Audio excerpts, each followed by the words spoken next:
So again, thanks for coming to our Monday meeting instead of Friday meeting. We just discussed that we might continue Mondays and Wednesday meetings instead of Wednesday and Friday meetings. And anybody for whom that is not okay, please raise your hands, not here, but by email, and tell me, no, that doesn't work for me. You promised us Fridays, because then I might do Monday, Wednesday, and Friday, and just do a revamp if that is necessary. But otherwise, I would also keep it for Monday and Wednesday. Now, before we start, I would like to set an intention. And for this intention today, I want to read you guys, because I find it very fitting, what this day is in time and space. And today is the day of the electric moon, bonding service and activating service. It is the yellow resonant sun, and for whatever reason, I'm getting chills. So this is Kin 20 in the Mayan calendar. I inspire in attunement to channel. I think that's pretty significant, because that's what we want to do, right? We want to channel the right things at the right time. I enlighten life and enliven life with universal fire.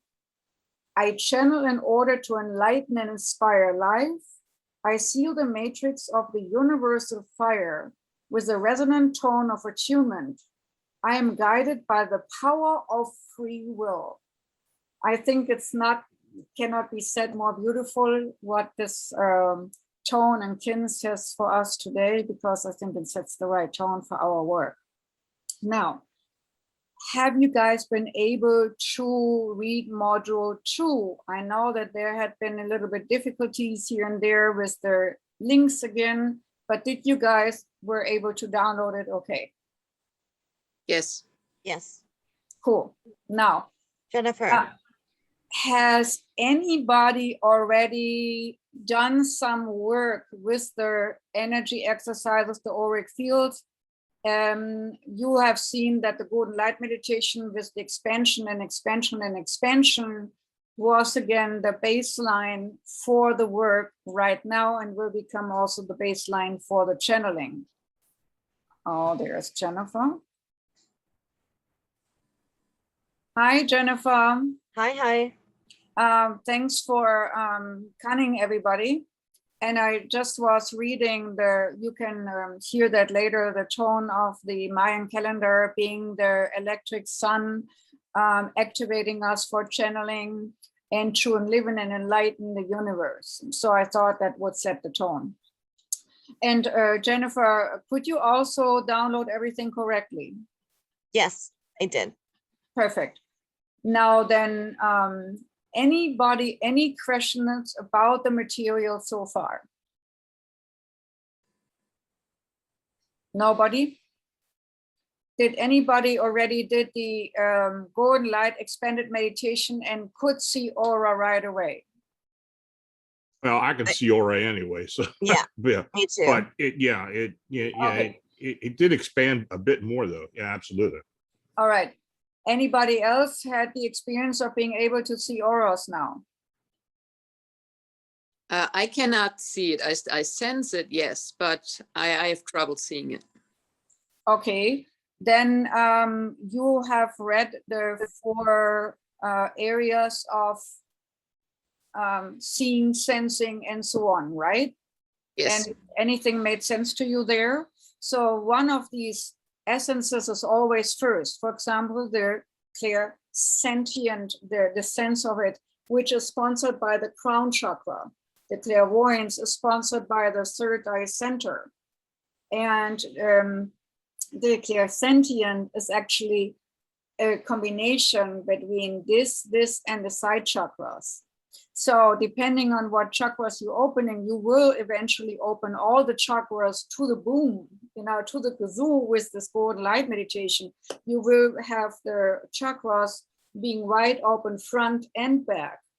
Most people only are aware of their front chakras, being in a certain size and length, But the back chakras, we mostly do not pay attention to. But with the golden light vibration, we will heighten our energy field and open up the back door chakras too, to make them so strong that nothing can really come close or press against it. Did anybody have questions about adding the silver layer to the gold layer? Nobody? No No, questions. Was taught that too. It's interesting. Just Okay, so comments. this is Jennifer Elsner talking right now. Did you Yes. try it? Yes. Yeah. Well, I've been using it for quite a few years. Oh, okay, good. They were higher beings that told me about it. We are all downloading from the same source, right? Yeah. Probably Yeah. the same higher beings who told me about it. All right. So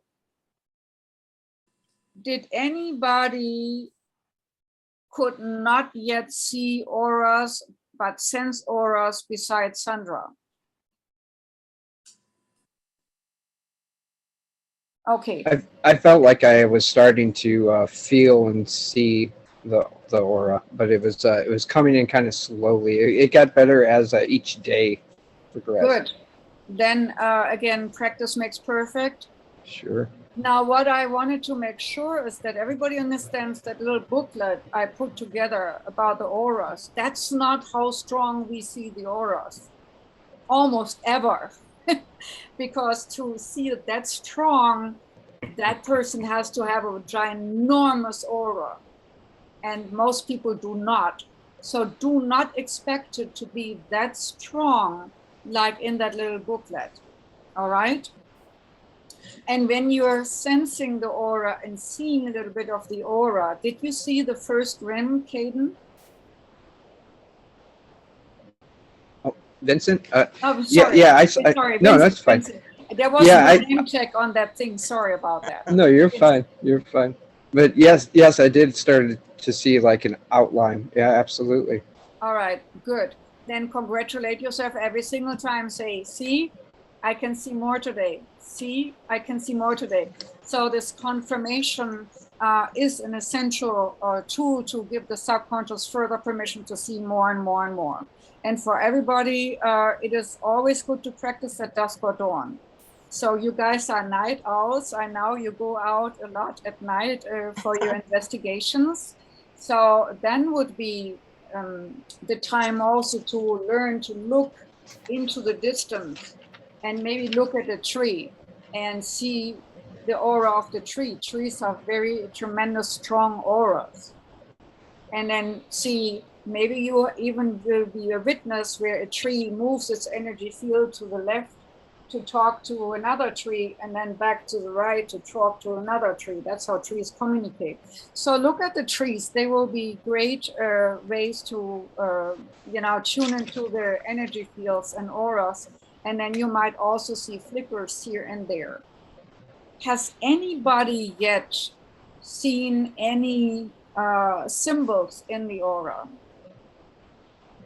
Anybody seen any symbols? No.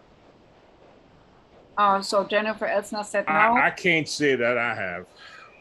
Okay. And Vincent is just starting and the others are not visible, but Donna, you're still here too, right? Yes. No, I haven't seen any symbols. I don't know that I haven't seen. Oh, can you hear me? I haven't seen symbols or auras. I'm still practicing. a bit of meditation, but I think I have to do it many times during the day and remember that it's okay. The key is to do it and then have the stare and use at your hands and stare in between the hand lines and stare above. And if a light background is too light for you, use it in the evening before you go to bed. Do the light meditation then and hold out and stare at your hand.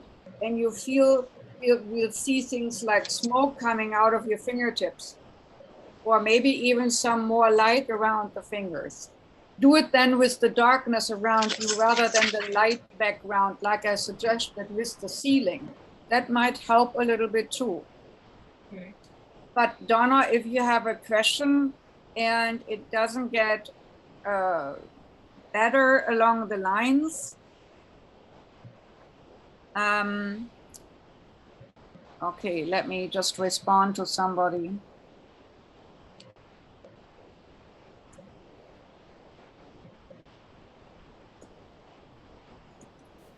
All right. Somebody just sent me a private message from you guys. So all good and duly noted.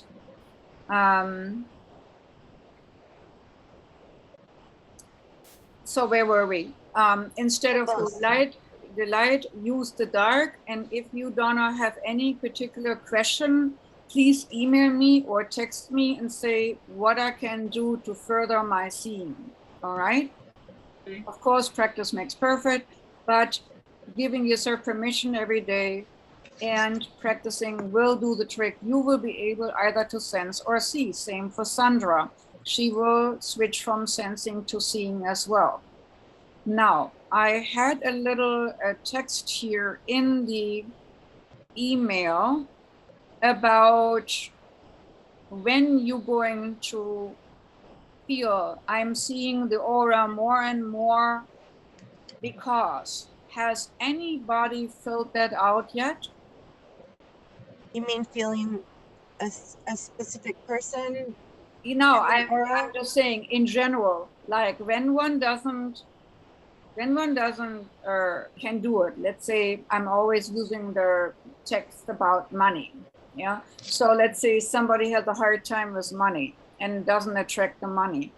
So the subconscious and higher self, when they work together, the subconscious always thinks in the now, will always give you a right away of truth, but is working by habit. That means when we are in the habit of not seeing auras, why should we all of a sudden have the experience to seeing auras, right? Right. So the same thing with money. If we never had money, why all of a sudden should the subconscious helps us with having money? So instead of saying, I don't have money because, we're asking a better question and say, well, why do we want money and how does it feel? So we say, I am having more money because. When we do that in this way and do the cause and effect question, focusing on the positive, the subconscious will come into the solution, because the subconscious has all the solution as it works with a higher self. Only the subconscious can also block the goodness of where we're going, because it's not in the habit of doing it. So how can we circumvent the habit? By making us feel and sense already what the outcome is. And that's why I had in the email, but also in the text, change it and to say, write on your journal, I am allowing myself to see auras because there might be fears attached to it, like I don't want to see auras because I might see demons. I don't might want to see auras because I might see disease. I don't want to see auras because whatever. So to circumvent that and counteract that, we do the opposite. We first of all need to be aware why we want to see auras in the first place. I want to be seeing auras to see the additional beauty of the energy around me. I want to see the aura of flowers to contact with flower devas. I want to see the energy field and auras because I want to see certain energy fields in archaeology. I want to see the auras because. And then you bring it one tick further and say, I seeing auras better every day because. And that will lead you to the answers what you specifically need to do to get to better results. Make sense? Absolutely. So you're tricking the mind, and the trick is to let the mind, or the subconscious better said, answer it like that. And what is typical about the subconscious is also it will retract its statement. It will bring you the first statement as the right statement, and then it will try to second guess its own statement. Yeah, because it's not sure. It's like a little kid. It knows it all. It has access to everything in the universe, but it's not sure how it's applicable in this world. I oftentimes, compare the subconscious like a little kid, which is, very young, has access to the universe, but really doesn't know how to deal with it really. So here again, we then saying, I'm seeing auras better and better every day because it gives me leverage, because I can sense disease better or people's energy better, because it gives me knowledge, because whatever it is for you. But let the subconscious answer it like that and write it down. And on Wednesday, I would like to hear a little bit what your subconscious has to say when you see the auras and what it does, or how do you get there? I see auras more and more because what did you need to do to get there? But also, why do you want to see it in the first place? Energy fields, energy, yeah? And that will also help to see, because there might be subconscious belief structures from Catholic Church saying everything like that is devil's work. Yeah, and it might be lingering in the subconscious too. So, whether you say, I cannot see auras because I don't know how it works, now you know how it works. I cannot see auras because it's devil's work, where then you have a counter indication. Then you need to see the positive. Yeah. But I would recommend to not even go into the negative, but go into the positive right away.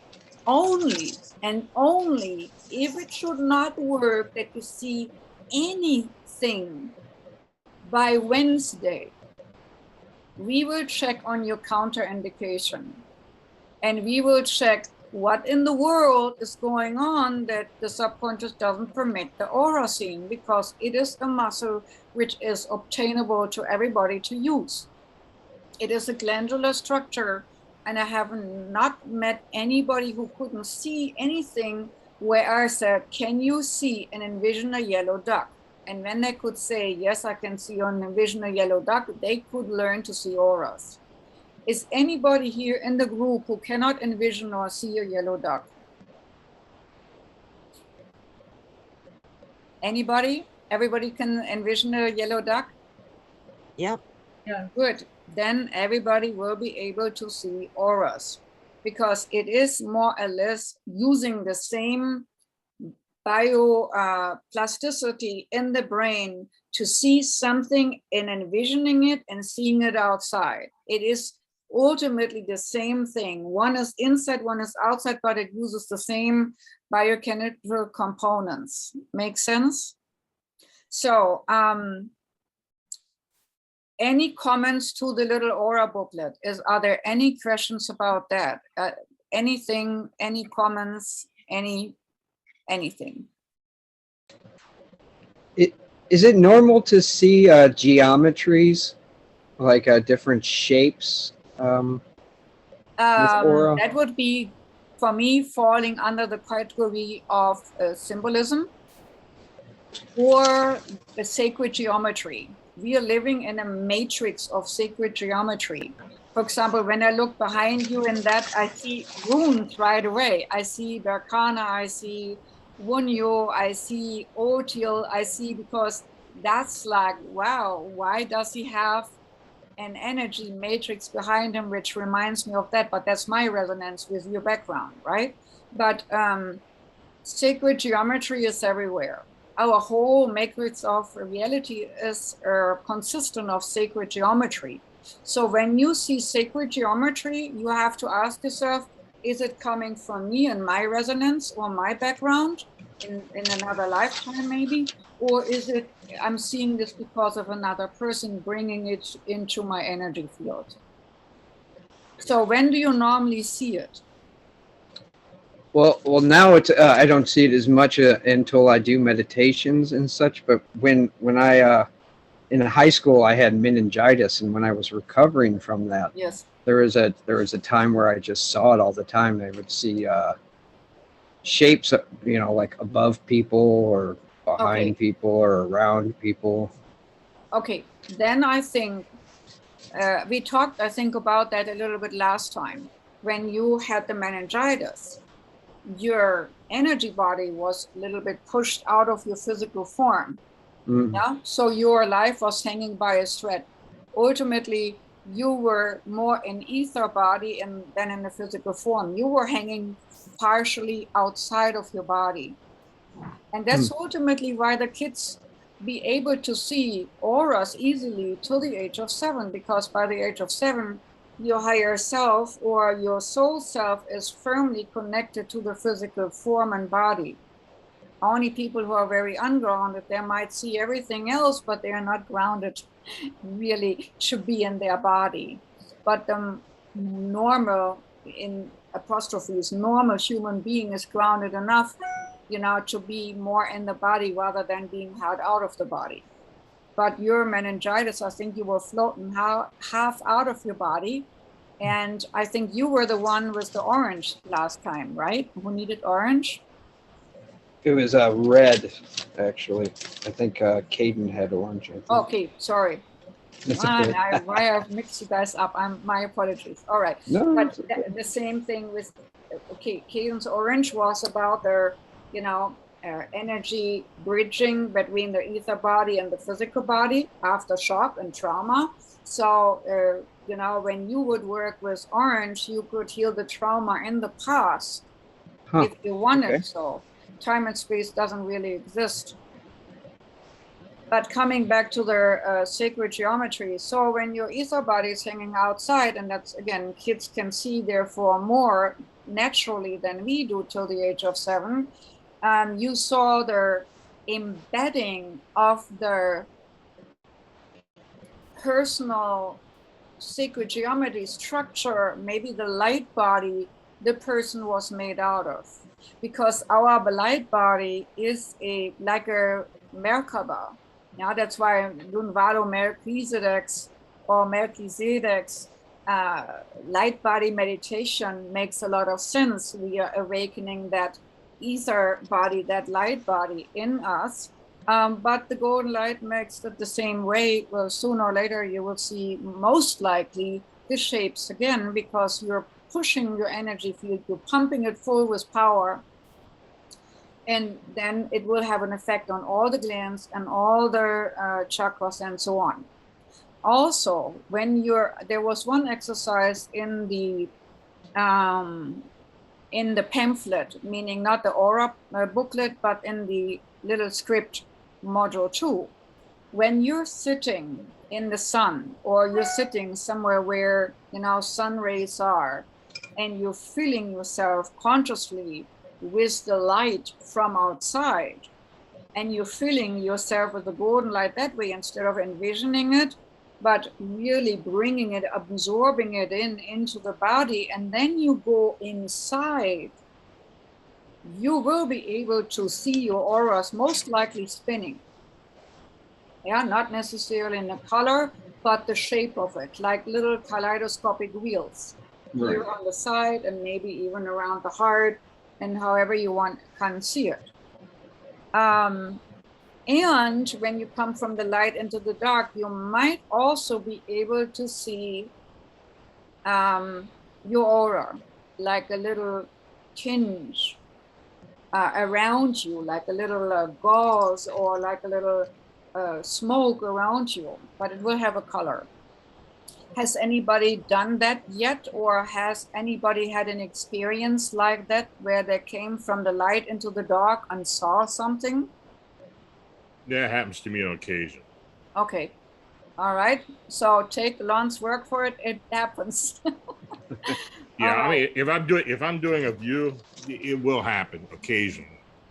But right. Normally, no, I wouldn't say that happens much. But if I'm involved with a subconscious, in working a remote view, yeah, it can happen. All right. Has anybody noticed when they woke up from deep sleep and go to the bathroom and turn the light on that their whole room is in a different color? Oh yeah. All right. Same thing. That's your aura. That what you're seeing at that moment is your aura, because you coming from sleep expanded, energy expanded. And when you are in a half trance state, still sleeping or half asleep, your thinking mind didn't take over yet. So your extrasensory perception is still on full power. And then when you go to the bathroom, still like dizzy and, you know, not quite there, and you're flipping the light on, all of a sudden the color, that's the color of your aura. That's the base color in which you expanded your aura and energy field while you're asleep. And even your energy body, your ether body has a color, and it's mostly the base color, either what's going on with you at the time, or whether you were doing healing work at night, or it's again the base color of your aura, the energy you are burst with, because every soul slides down the every aura, every soul slides down, and almost like a rainbow. Yeah, you come down on a certain frequency level, your birthright level.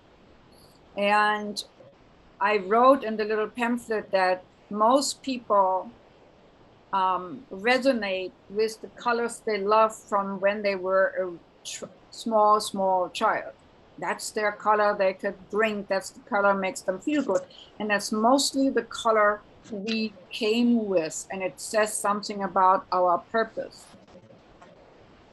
May I ask, if you do not mind, anybody knowing what their major color is, the one which is the major color frequency they love since they were a child? Yeah, mine is pink. Pink. All right, great. Anybody else? I think blue for me. Yeah. Blue, probably blue. Blue, okay, great. Anybody else? Mine's always been a lavender, really light lavender. Lavender, very good. Yes. Okay, and anybody else? I'm green. Green. We have definitely rainbow people here today. Everybody has a different energy.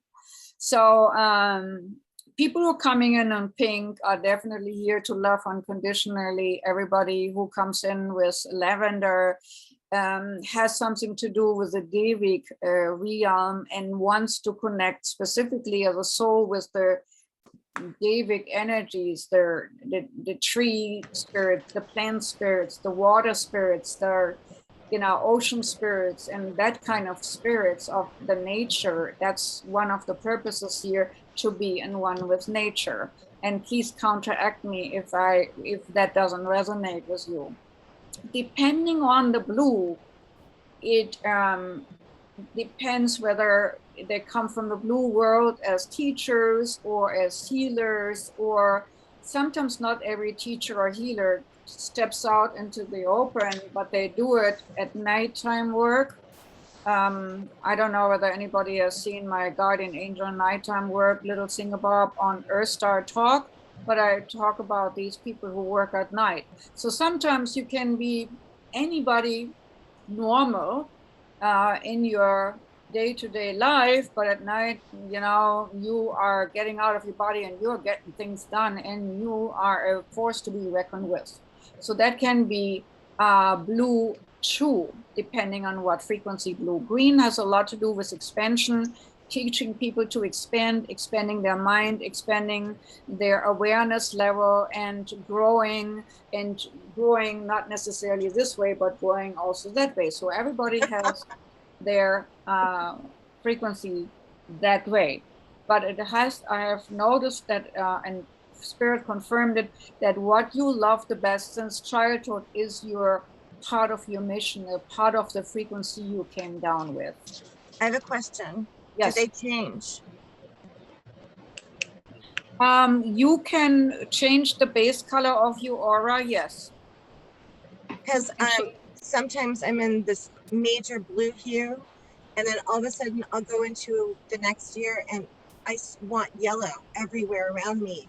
Or Okay. another time I want pink all over me. Yes, that is then the frequency of what you need to fulfill your job on Earth the best. Okay. Now the counter, let's say you have any kind of leak with anything, and I had it with a lime yellowy translucent green. I needed that for months, and I brought it into my system over and over and over and over. Now it's what's for, but then I didn't. I did it anyway. I let it all flow into my body, and that's what I encourage you to do when you need 1 year yellow and 1 year green and 1 year blue. Work with it and work with it so that you can be the best you can be on all levels. So yes, you can change the base color, but what I've mentioned is that when we were kids, we loved a certain color, and that's the one we came in on. But then, of course, later we can change it along as it goes. So that's absolutely possible, Jennifer, yes. That was a great question that she asked, because I have the same Yes. thing too. Yes, I love that too. 2 colors. Can you tell us about like a golden color? Gold is always the frequency of soul. That's why I'm doing the gold, because that will connect you with your, what I call either the 1 star, the place which we come from. That was what we once were, is that golden ball of light. And then it's splintered into a million pieces, into going down into all these existences. Yeah, that's why, good question, by the way, thank you. That's why I did you that little tree of life scenario, that little tree of life drawing. Yeah, and I did that tree of life drawing for you to be aware, okay, we are that tree, we are that big star. And then we trickle down in vibration through the soul strands, like the root system, and in a soul spark. That's the part of who you really are. There's a spark in that gland. That's what people sometimes see leaving when a person dies, and they're weighing the soul, or they're weighing the person. And I think the soul spark has a 0.00 something milligram, and they measured it. They measured the soul leaving the body, and the body will be lighter by so and so milligram. 21 grams. Pardon? 21 grams. All right, thank you. I couldn't recall the number, and I didn't want to say anything. But that's what is ultimately in here. That's the life force. And that's why gold is so important, because it connects us through what we once were, yeah, to our soul. And this is an interesting exercise I would like you to do, to bring in the golden light. All right, like we always do, base meditation, golden light meditation, you connect with your golden sun, symbolically your higher self, but that golden sun is actually leading further. So we have, like in a galaxy, we have certain suns, you know? There is one sun from a galaxy, but then there is also a central sun. And then, you know, there is a sun after that. So we have all these different sun in the cosmos. So when we are going and seeing this sun, so we are traveling through this sun, which we envision the golden sun, bring the light down, create our golden and gold silver light bubble, and then we're going consciously back up to that spot there, that golden sun, and we're going through the golden sun, and our energy will accelerate tremendously.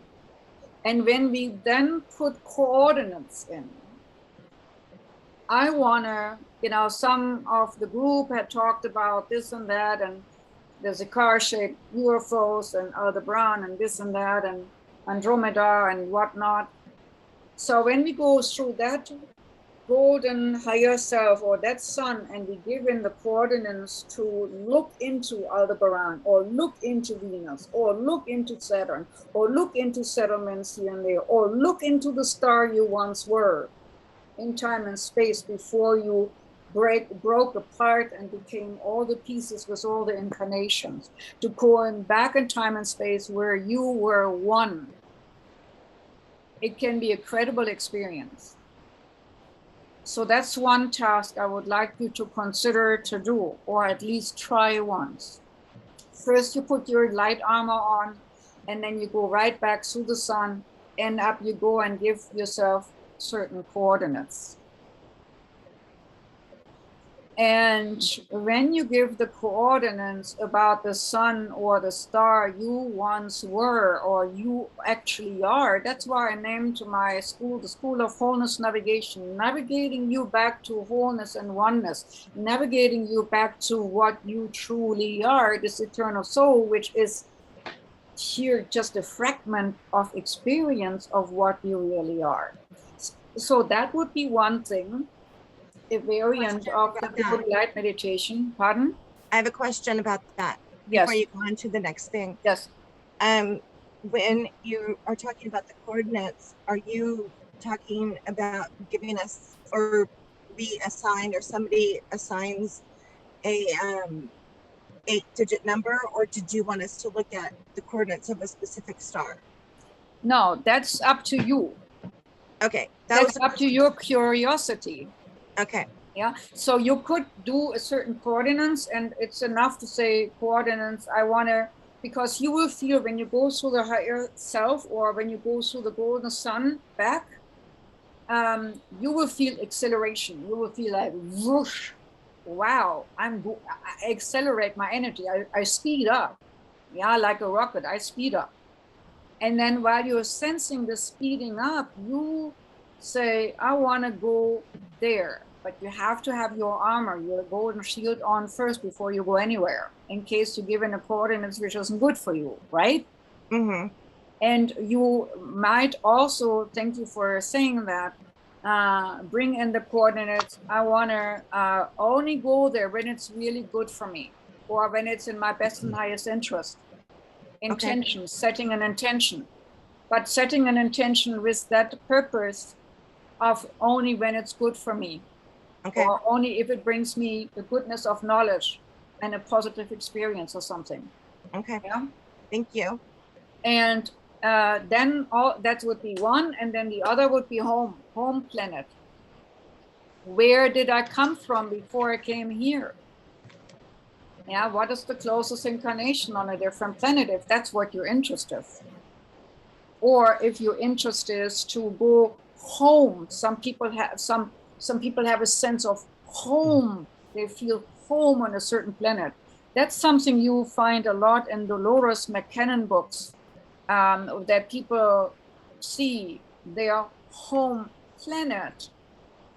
And ultimately we have many home planets, but that's the closest to what they are now, the closest on a higher frequency level. What is the closest to them now is their what they now here call home planet. All right. So then that is one. So we have exercise A, coordinates, exercise B, home planet, or home per se, as far as you can reach home, because you could reach theoretically, if our body would allow it, all the way home to God's source, prime creator, all the way up there. Yeah, where time and space is never existing, and everything is all at the same time. Ultimately what it is.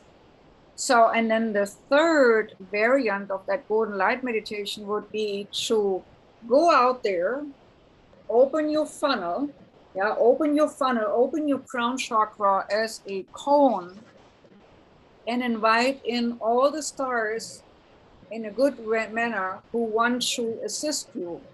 Your star fragments, the star fragments which are still lingering out there, and you're bringing them all into you and into the areas where you're not feeling good, Maybe when you have heart problems, you bring all fragments which are out there into you and going into your heart first.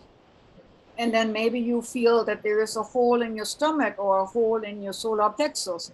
Then you bring in the next swoop mentally and bring it all the way. Let the starlight trickle to the solar plexus or to wherever it is needed in your physical body or in your aura field. Okay? Any question to that? So those would be 3 variants. One is going up, in and up in 2 different versions, and one is bringing the all you are down to make you more whole here. And I can tell you from experience, when you do the star sparkling and bringing all that what you are from there into your body, it can be a fantastic experience. I would just encourage you to try that one. Plus, when you start that one, smile. Smile, because it will accelerate the openness to receive all that you are. And by saying, smiling and then envisioning the starlight coming down, coming in, you will be more receptive to the higher frequencies just by the smile. Any question to any of those experiences, or any question of any of those pathways, I might say? Is that all in the book? Is that in the download for today? Is that in the PDF download? Those 3 were not in the PDF download, but I can write them out because these were ones I wanted to, I didn't want to overload you. Yeah, like we do the golden light meditation. We do the golden light meditation first, and then we add on the colors. So that was in module 1 for week 2, right? We add on the colors. And then we had the expenditure in week 3, which we are doing now through module 2. We learn to expand our energy further and further and further.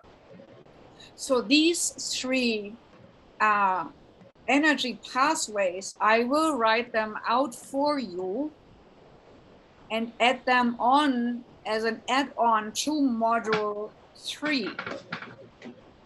So the 3 pathways going through the sun and going to star coordinates and bringing in all that you are. So I will write those out as a reminder, but those would be the add-ons, foundation and then add-on, add-on, add-on. And we are building our muscle as we go that way.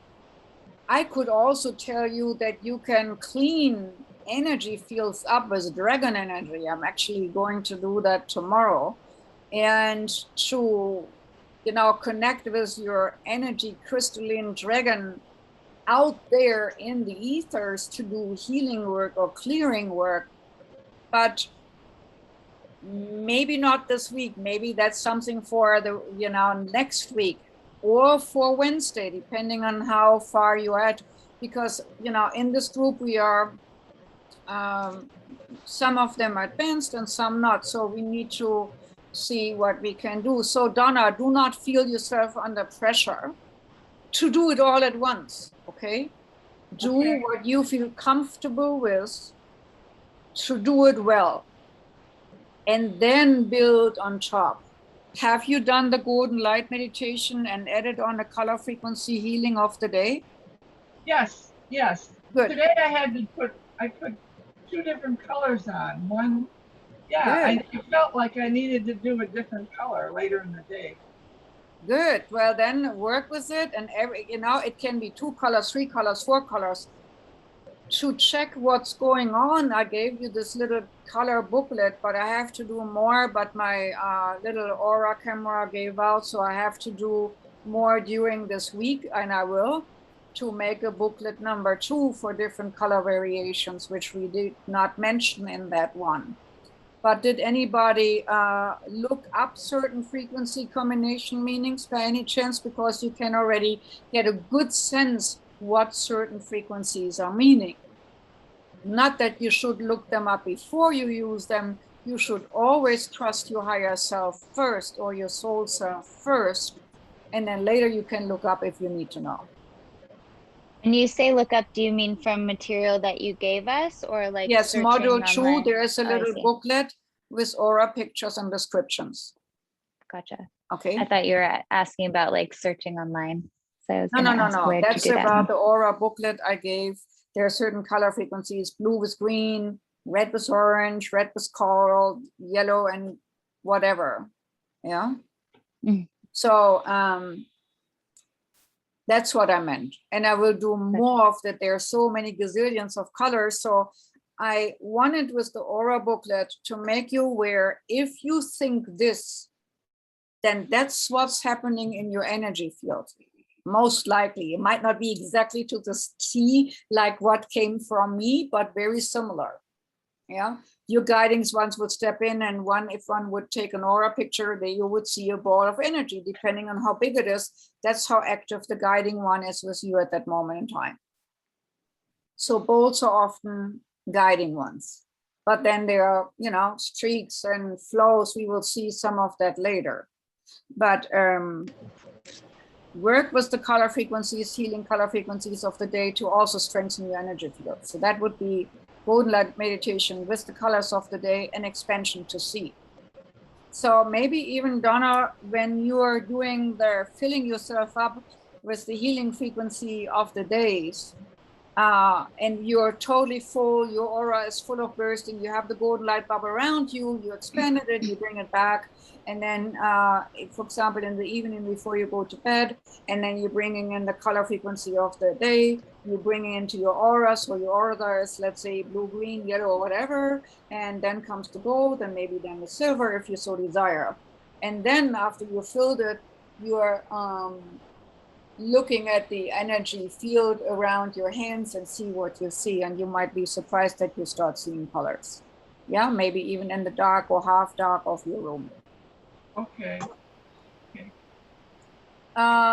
Anybody by any chance seeing my aura right now? Is the background too confusing? Can you see the energy? I mean, I can see my own aura, but can you see the color which is coming up there? Especially, no, other side. I think here one can see it. I see yellow. Yeah.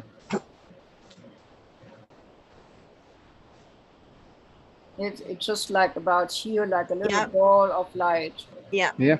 Yeah, that's my guiding one working with me right now, telling me what I'm supposed to tell you guys. Well, I tell you, I don't know what everybody's looking at, but I sense like a purple color. Sorry, Lon, I didn't hear that. I see a shade of purple around you. Like about here in that. Yeah, it's a little further inside, but it's definitely around you, right around there. Okay. Yeah. That's my energy of group support, so that I can transform and find the right words, because sometimes I have word finding difficulties because of their not being native to my language, the English, and sometimes German words come to mind, and then I have to, scramble for words. But the purple here in this or is like what I need to say, find, or do to shift everybody to the next level, whatever they need to hear or do or find. That's what that is. Okay. But good observing. Thank you. But I think the yellow right up there, that's maybe the strongest one at this. It is strong. Now. It's really strong. It's so weird because I haven't done the exercise yet. I thought we were still doing module anyway, it doesn't matter. And so I haven't done it, and I haven't attempted, I guess, to see auras since I did like Reiki training, but you said that and it appeared like so obviously. And then Lon talked about the purple, and I can see purple, but I see it just like this on your head. There will be an aura picture where I will demonstrate the purple just about here and what that does. I will then describe in the aura picture what that's for. Can you But- guys see my aura? Can we all read each other's aura? Scary, isn't it? You've got a lot of It's blue. You've got a awesome. lot of blue around you. I see a Blue. lot of yellow around her too. Yeah, Yes, I blue. definitely see a bluish tint around her. Blue, yellow, and also lavender. Yeah, lavender's That's my definitely blankie. Yes, I know, but there. guess why you're using your blanket? Because that's your comfort zone. I So as always you're buy using- soft purple blankets. as That's you're it, or using white. as you're using your blanket as a comfort zone, you are inviting that energy into your energy field. Mm. You know, So I'm seeing it, flowing it in, but gently, softly. this is one question I have had, and you know, I've this has been around me ever since I've known that I'm able to sense this. But lavender just seems to be a color that resonates with me for when I'm doing healing or when I'm working with people. It seems to be such a strong color, even though I know my aura is a pink color that kind of will, I don't know, it'll change. I mean, I told you before, when I sense spirit energy, I'm sensing in my mind's eye the pink color and the foam green color. It just variably comes up when there's energy around me, whether I know it or not. And That's your alarm bells. my what? Alarm bells. Oh Like yeah, ding, yeah. ding, Oh, I ding. know that. Yeah, Okay. yeah. I know that when something's around me, that I will sense that right away. All But right. you know, but I just don't understand why the lavender. I'm so attracted to lavender. In you know, when I'm using stones, lavender stones in particular, yttrium fluorite, like I told you, Mm. that just seems to resonate so well with me, and I've never really been able to understand that. Well, then let me say this. Lavender is light purple and pink, right? Mhm. So it's a higher, and maybe even a little bit of light blue, depending on what lavender you are exactly seeing. And that has to do with in healing others, I heal myself. Okay. So that is a love. It is sponsored by unconditional love, and it's definitely of caring and healing nature. So like Melissa with her softy blanket, your comfy blanket, yeah, and bringing in that energy, you're bringing in the comfortable feeling for healing and building a good platform of healing by using this lavender, which is a mixture of pink, your home base, and transformatory energy. And when we do heal, we want to transform. Yeah. And I think that fluoride, especially, let me get one here. Hold on 1 second.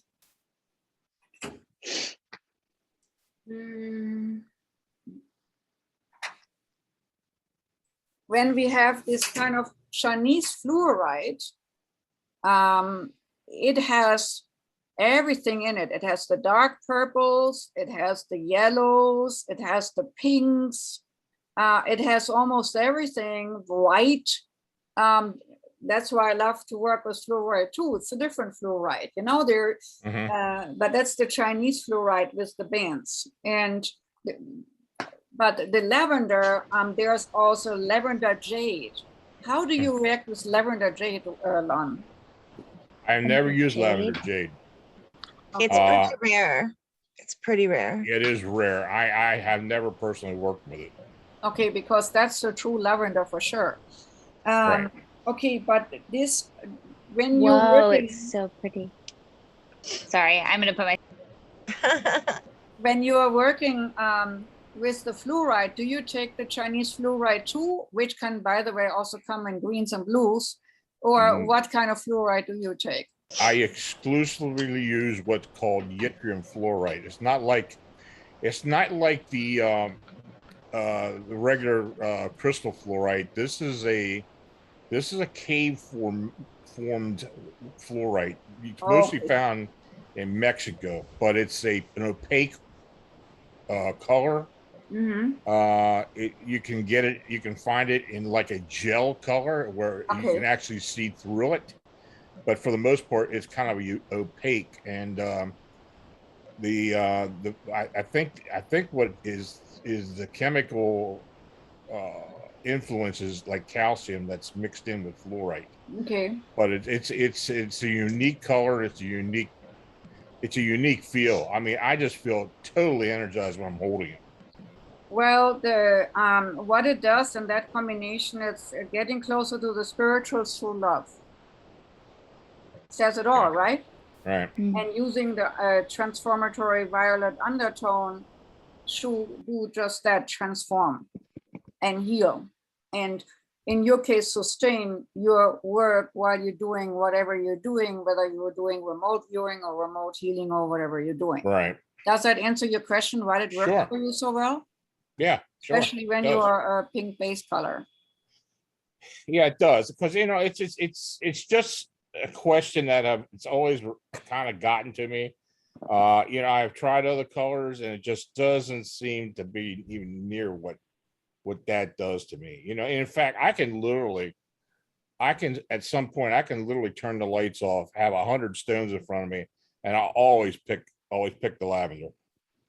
Well, then that's, your stone, which supports like your base colors, and therefore the wholeness and the oneness of what you are. Yeah, and that's it. And mine is clear. My personal preference is clear stuff, clear quartz for clarity and oneness, and has all the rainbows in it, and it's the clear for clarity and whatnot. But everybody will find their own, and I would only recommend for you, we talked a little bit in module 2 about stones and how to cleanse them and clear them and how to choose them. So if anybody of the ones who are not working with crystals are interested and have questions, let me know, please.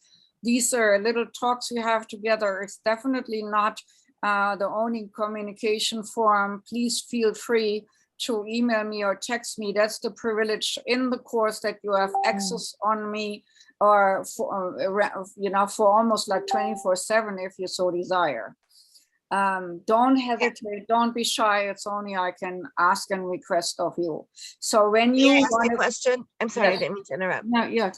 Okay. The question I have is Melissa. She stated she's also a Reiki person. You practice Reiki too.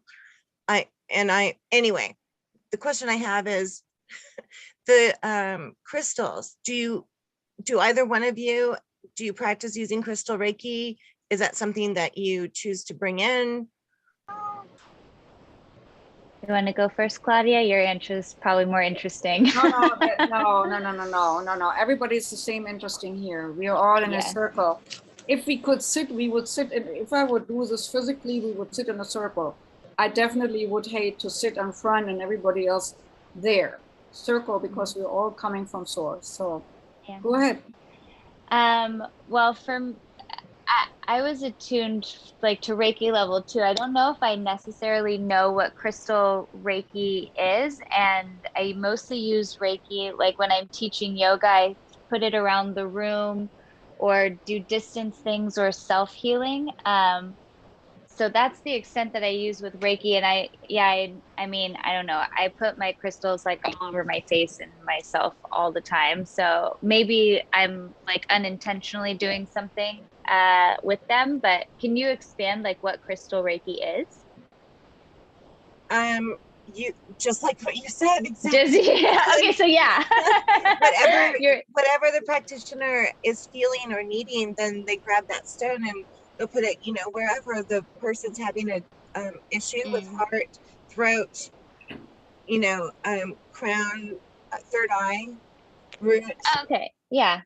Then I definitely do that for myself, without a doubt. Okay. And I literally sleep with my crystals. I understand that. Yeah, like, yeah, they're all over my head. So when I not do the clearing of the bed with crystals, if somebody had a really heavy release and there is a lot of residue in the room for whatever reason, all out, I clear it up with crystals, purple for transformatory energy, green sometimes for expansion, depending on what the room needs. But I have these two puppies here for energy healing together with Reiki. So one is a double pointed and one is a one pointed. With the double pointed, I take stuff out. No, sorry, with this one, the one pointed, I take stuff out and I do it from the body in a small spiral out and sling it out of the system, sling it out You of the use it room. as a wand, basically. Yes, and then the second one, I bring hold my left hand to bring in the Reiki, and with this one, the divine design energy, and bring it in from a big spiral to a smaller spiral, and pinpointed it to the particular organ or energy field or meridian or acupuncture point, which needs that to make everything flow. So that's cool. That would be my response to that. But I will always use the one thing for the same thing. I never mix them up. So I designate this is the bringing in light worker, where I bring in from above, or can also take if need be, but that's the bringing in the divine for me. While this is the clearing out energy, and they have jobs. They are programmed to do jobs that I don't even have to think about it. They do it for me. And I don't have to put each time the intention. And that's what crystal programming does when we have a crystal, and we can program it exactly like a computer. You help me to do this, and you help me to do that. You help me to clear the healing bed. You help me to keep the patient or client, relaxed. I have one for that too, which is a rose quartz wand and a rose quartz bowl. That seems to be good. Sometimes I'm using, depending on how nervous the person is, blue calcitony for that. So, but I would say working with crystals, use your intuition. What feels right is good. If it feels wrong, but you read it in a book, it's wrong. Absolutely. Right. Thank you both for answering that. Sure. Donna, I don't want to poke on you for asking you a question, but I want to just do it that you can get your 5 cents in. Have you ever worked or used or consciously used crystals for anything? I have a couple crystals here. I haven't worked with it or I've done much, no, but I do have a few. So you enjoy them and enjoy their presence. Good enough. Yes, I'm enjoying listening to what you can do with them. Okay, good. And then Sandra, have you ever worked consciously with crystals in any kind of shape or form? Yeah, I mean, I use them every once in a while when I do Reiki. But as you said, if it feels good, yeah, absolutely. If not, I just let them sit where they are and that's it. Okay. Anybody else wanting to give a comment about crystals? I had a quick question because so I know with crystals, like especially when there's a difference in the energy that they emit when they're like smooth versus pointed, and obviously pointed is directional energy. And so I was wondering with the way you're utilizing your tools, what if it was a wand with smooth edges? Do you think that has any kind of difference, or it's more just about the intention and the physical form is not as necessary, kind of arbitrary? Let me give you an example. Okay, hold on. Also, I have another question after that. And also I want to share with the group something that I just got, and I just felt like I needed to tell you guys about it. All right. So this would be, for example, a balancer to calm people down. This is the rose quartz, and you can see it has the rounded. So my intention would be to expand of its form of roundedness and envision rose quartz expand and smooth the energy, the auric energy of the person, so that this is just the core of a big oval around the person when they're laying on the bed. This is rounded and pointed. Originally, this is fluoride, by the way. It's for massaging muscles, sore muscles. But when I work it in the energy field, I can envision that this spot goes energetically to all the sore spots and massaging it. I give it the direction to do that, because this is dedicated for massaging, whether you do it here or you do it yourself, or when I do it energetically, I work with the functioning as a massage thing. So I dedicate again a function which is close to the shape what it could do. When I do this, that's a selenite I sometimes use for another seeds, and I think I wrote a little bit about that in the pamphlet. Then it is, round and flat. So I could sit directly on it if I would want to, or I can put it directly onto but it creates again a field, and the field is about round. Yeah? And I can envision the field going up like a cone and helping me with keeping everything pure if I need to, but I use again this as a base shape. Yeah, and then let it out from there.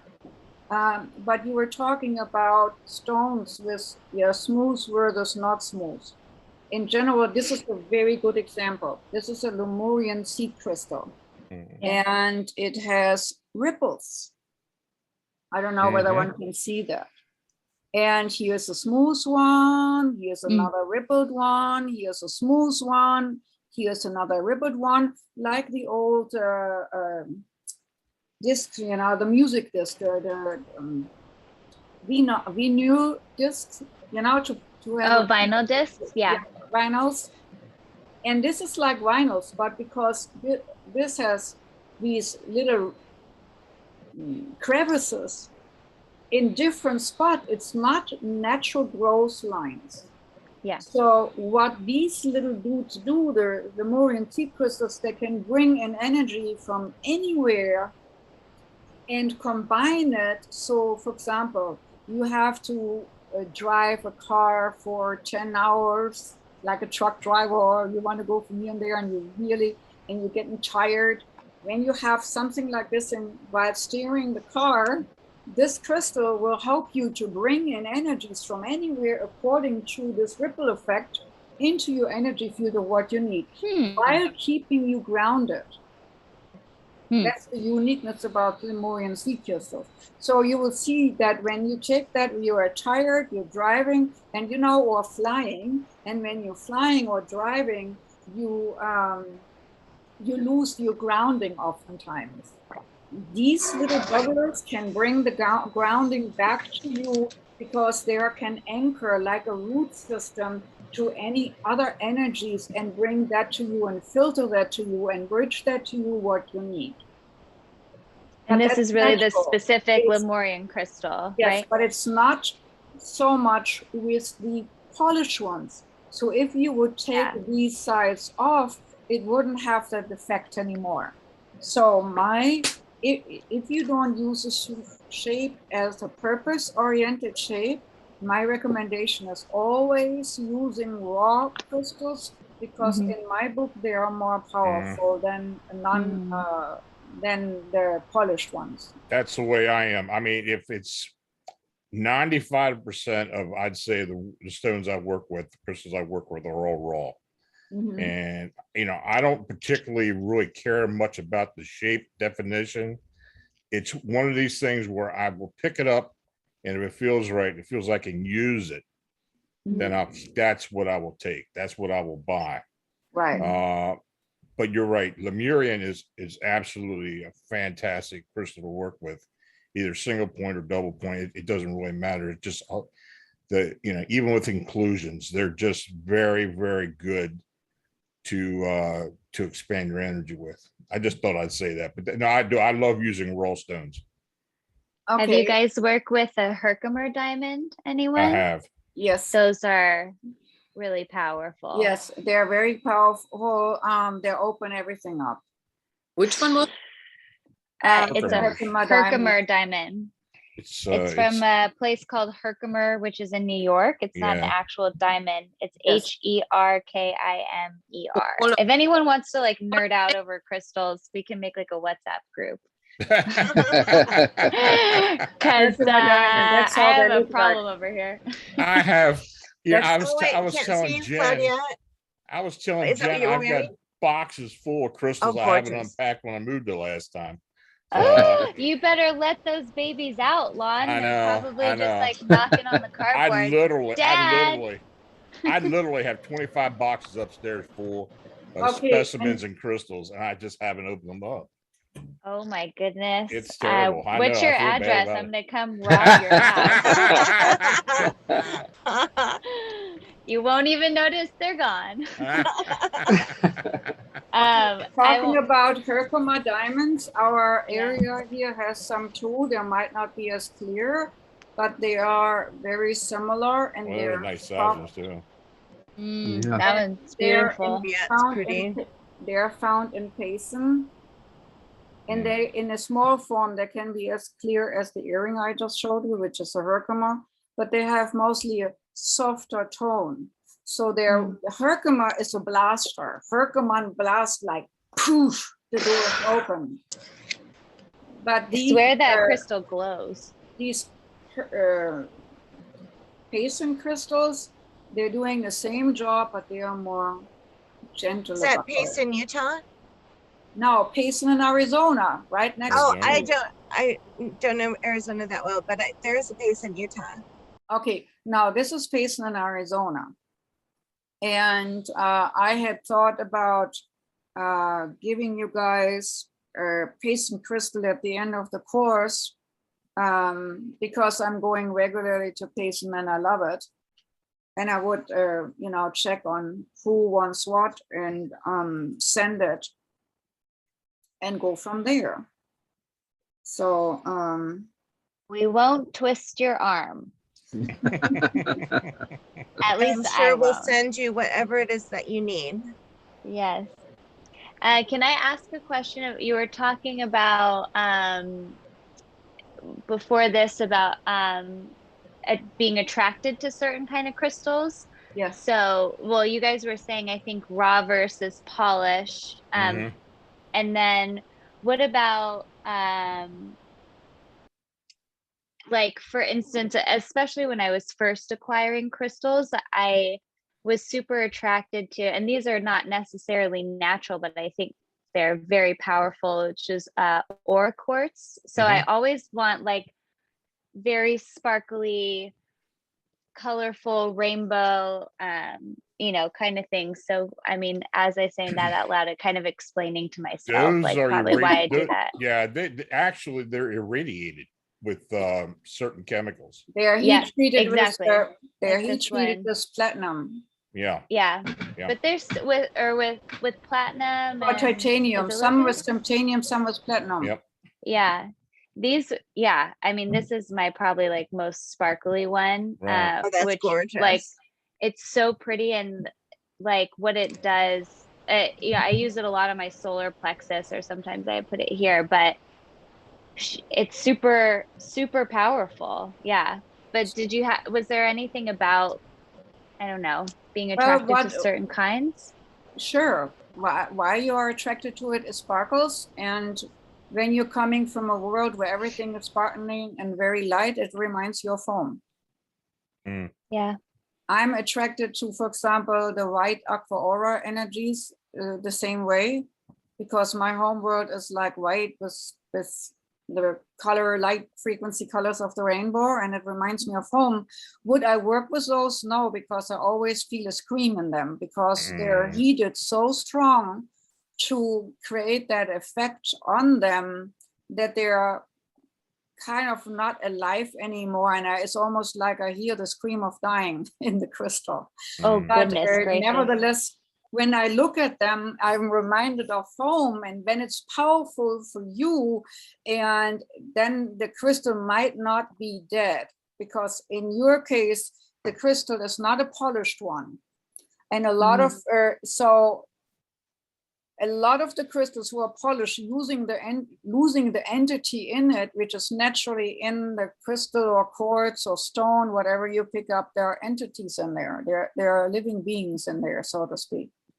And when we polish them or put them in a hot bath or heat treat them, then that entity is like, adios amigos, I'm off.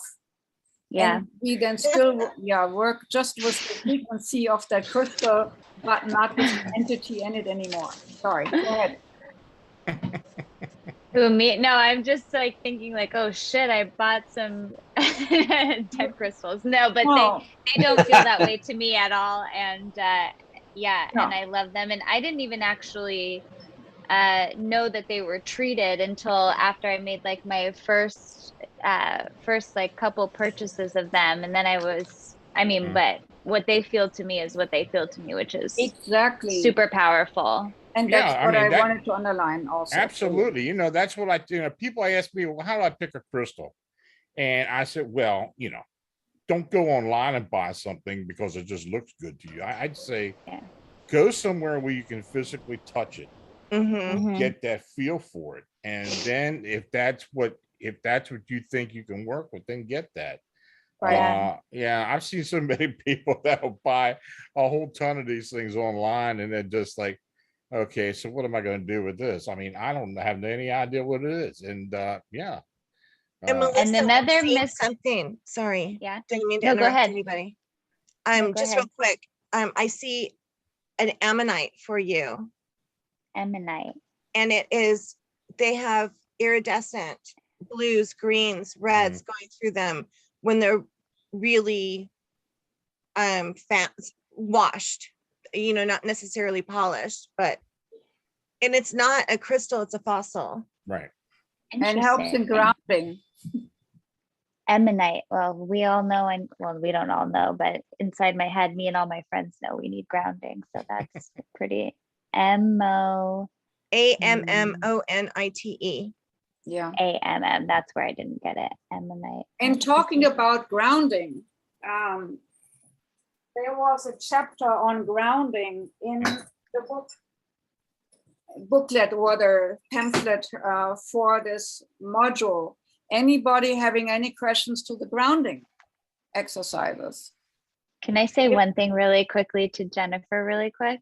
Yes, absolutely. So she just said the ammonite, and so I looked it up quickly, and I guess it relates to zodiac signs, and it relates to my zodiac sign. Just in case, that's a fun little like tidbit. Okay. Wonderful. Great. And don't forget, you're going to share something with the entire group.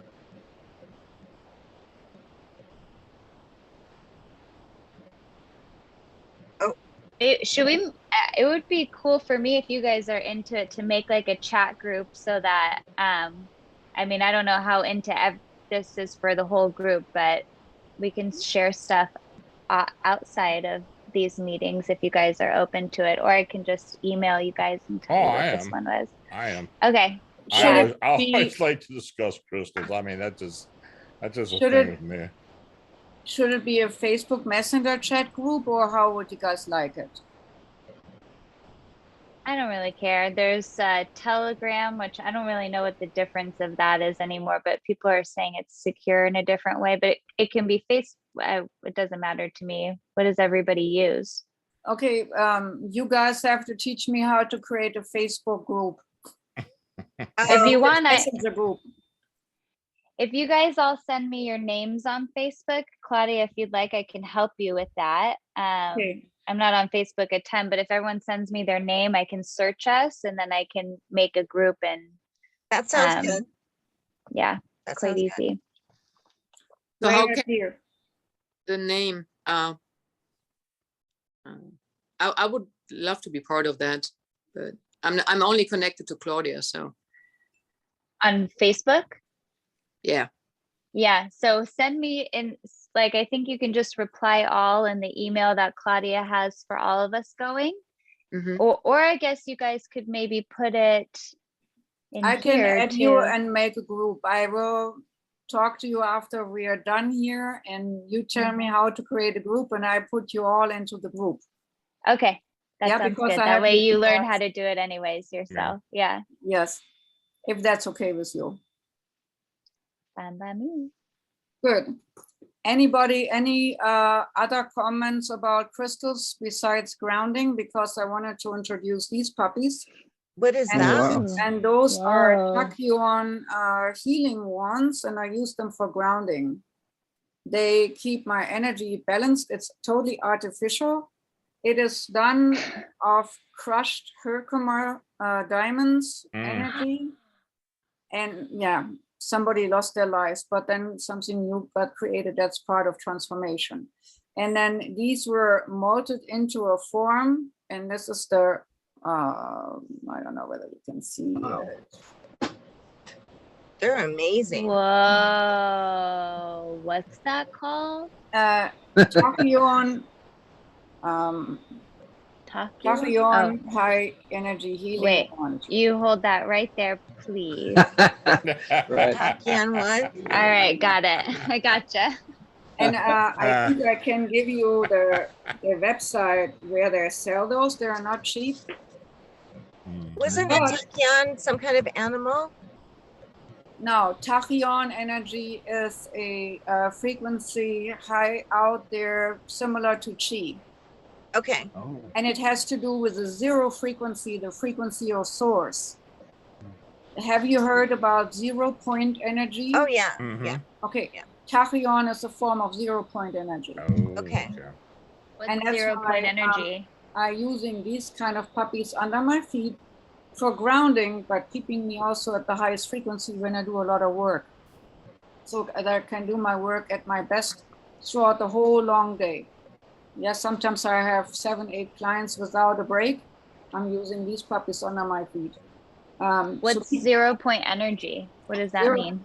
0 point energy is an energy frequency which creates the least resistance. It's almost like there's no energy resistance in the 0 point. And it's, Interesting. I would say, associated with source, you know, from which all emanated. It's like which could make you beam yourself up, Scotty, from one place to another place in an instant. Yeah, there is no boundaries, there's no resistance, there's no friction. That's 0 point energy. It's the lowest possible energy that a quantum mechanical system may have. That's Wikipedia, so. Yeah. I say it in simple lay terms. You know, if you go from A to Z instantaneously, you're using 0 point energy. They say that the pyramids were generators of it. That's why they were there. Really? I have recollections. I asked myself because they said, oh, the stones were cut and put onto each other.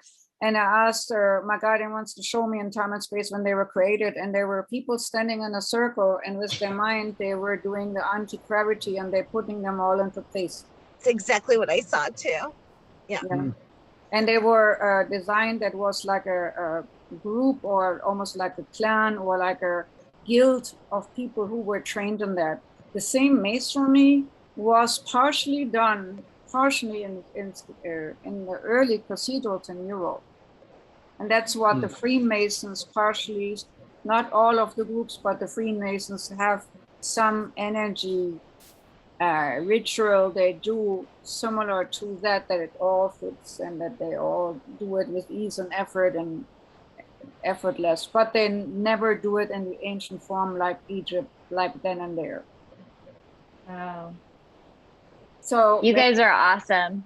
When you are using the mental frame powerfully enough with focus, same as levitation. But it creates a certain focus. Once you have fine-tuned your focus into the 0 point energy, you could levitate anything, or people could levitate. So levitation is using 0 point energy or anti-gravity energy. We'd never need to use a car. Yes, I know. Wouldn't that be nice? All right. So the tachyon link, I can bring that in. anything else you have questions about grounding?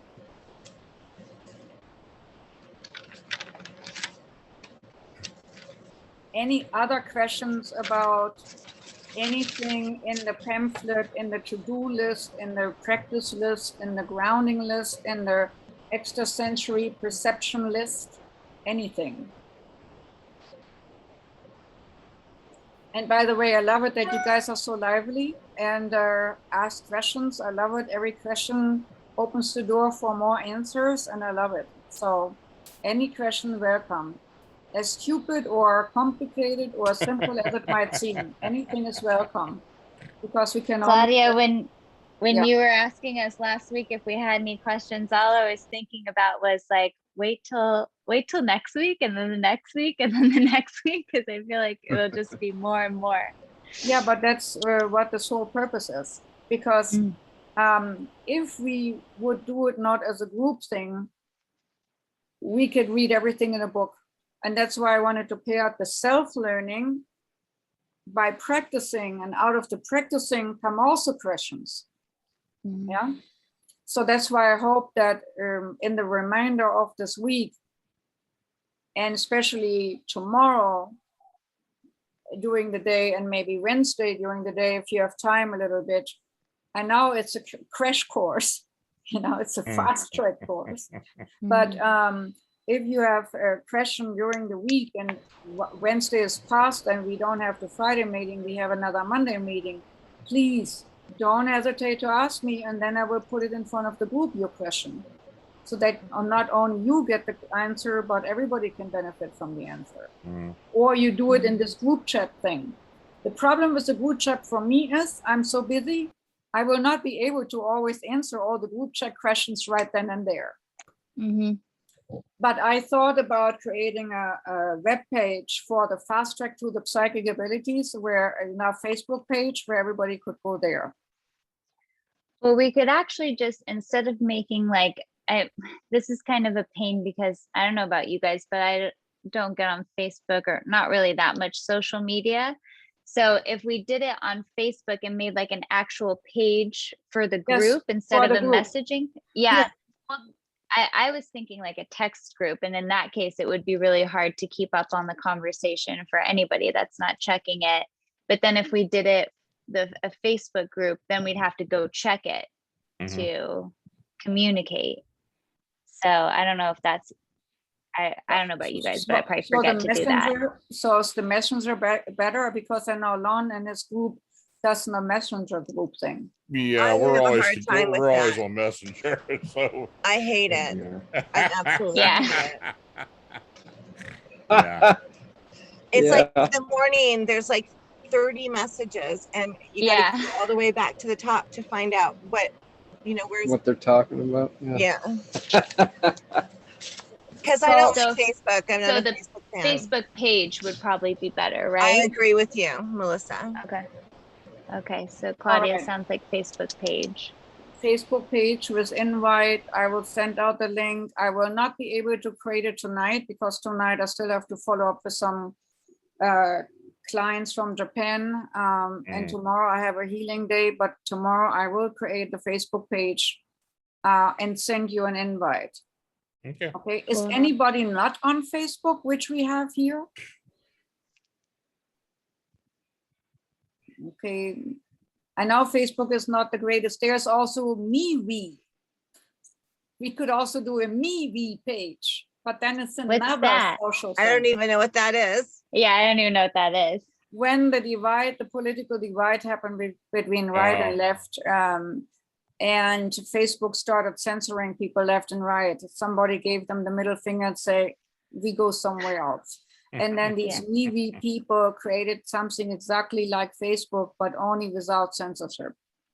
I think that's what Telegram is, but Telegram and BitChute, but there are about 4 of them that popped up during that time. But I have to tell you, with Telegram, I have a client who does a Telegram chat like what you want, and then everybody responds, and we have the same thing like with the Messenger, that there's like, I'm receiving 460 notifications in a day from that group. And No there are not way. that many people in that group. Yeah. Mhm. And Oh it's like, wow. I would Yeah, turn it's off a my nightmare. phone. Yeah, you have to turn notifications off for that. Yeah. For yeah, sure. but then you don't know what your Sure. Yeah. I have clients who want to work on Telegram, so I cannot Catch do that. 22 either way you look at it. Right within an hour, 422. Oh God. Oh my Jeez. God. This Yeah, has get to that. be, they have to be bots being purchased in 1 hour.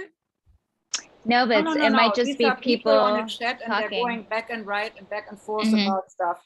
And every emoji is a message. Bam. It's So like a that's- group chat. Yes. Yeah.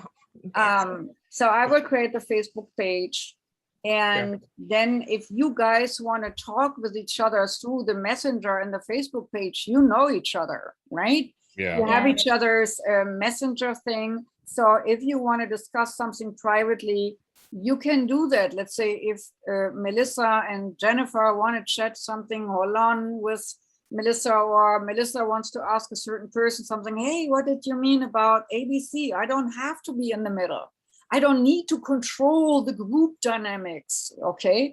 If you have something to exchange, I don't have to be in the middle or to be orchestrating every single thing. And I think Yeah. that alleviates a lot of stress from you too, because you have so much going on in your week. Yes.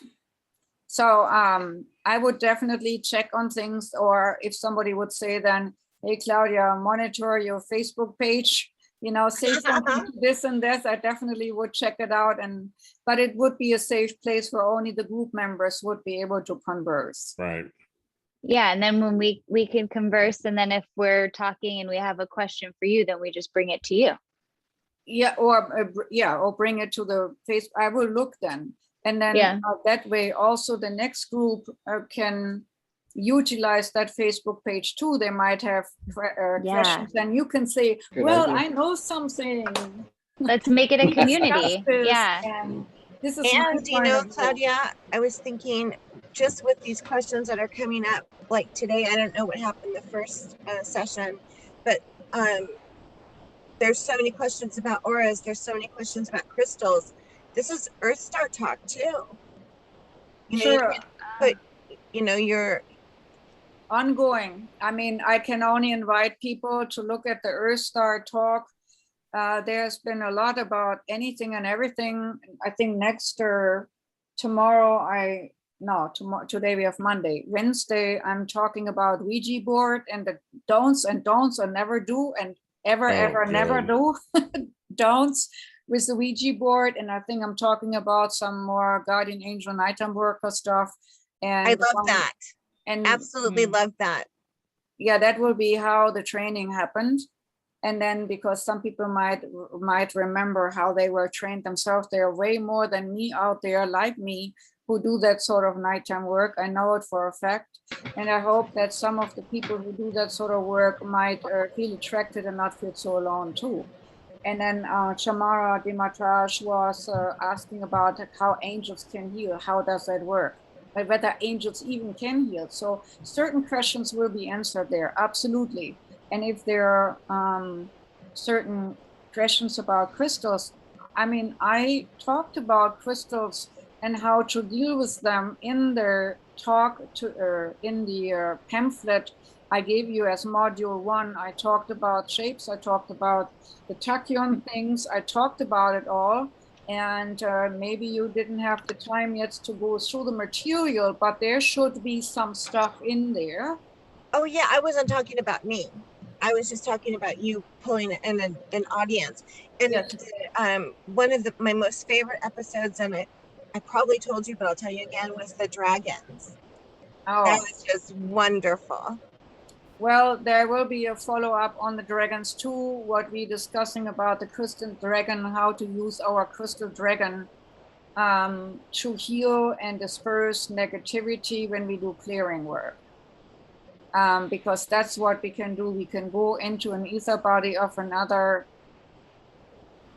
I almost want to say divine species, because I have to say here for the people who didn't hear this thing about the dragons. Dragons are normally supposed to be or seen as evil and dark, and the knights slayed them and they ate maidens. But my story about the dragon is totally different. So instead of going into all the details, I will send you with the email and the recording, I will send you a link to that episode with the dragons on Earth Star Talk, and you can listen to it if you're so inclined. Because that's the story I experienced at the Extant Steiner, a dragon stone where a dragon energy almost like fossilized itself into existence with 3 maidens that it said. Fascinating story the dragon told me. I'm working with a dragon actively almost every day for healing purposes, and he was the facilitator of that story. That's awesome. Okay, folks, anything else for today? Is there anything which you do not know what to do? I think in the pamphlet module 2 description, check out this, check out that. It is described well. Now, has anybody had any clairaudience yet? I want to quickly go through that, and I will expand on that on Wednesday because we cannot do the whole module 2 today. Yes. Because not everybody has worked through it yet. But has anybody had any clairaudient experiences? Yes. Okay. Oh, yes. All right. 2. All Oh, right. I have. I mean, that's Wait. basically my work. Yeah. Okay. Lon works, and Vincent and Jennifer Elsner, and I think somebody else joined. Tobias. Manuel. And Kaden. Yeah, no, me, Manuel. Manuel. Oh, was, Emmanuel.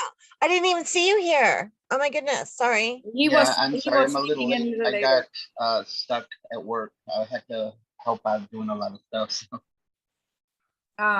So they belong to Lon's work group, just for the others, who works with cryptoids and does investigations in winged beings, especially right now in the O'Hare Airport. There have been a lot of sightings. He just reports them, talks to them, they experiment with it, and so on.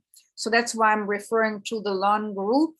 And we have quite some of his folks, his co-workers in the investigations in our group here, and that's why they know each other already and do the group chats and whatnot. Wait, did you guys just say sightings? Like, are we talking Yes. extraterrestrial? That too. Interdimensional. Ultra terrestrial. Ultra terrestrials. We need to make this group page so fast. If anyone's bored any night and just wants to give me a call, I've got so You can listen to Nah, Lon's. many don't- questions. You don't want to can even get listen. started on that. I mean, I got to tell you that right now. It's this is an for your consumption. This is an investigation we've been working on for, well, actually started in 2011, but really in 2017, there have been these winged humanoid beings seen in and around Chicago, and our group, I was just there. fortunately, have gotten most of the sighting reports, and it's been an ongoing thing. And in fact, the past year and a half or two, the sightings have been concentrated around O'Hare International. And as of just a few weeks ago, thanks to Jennifer and some of the work we've been doing, we have made contact with these beings.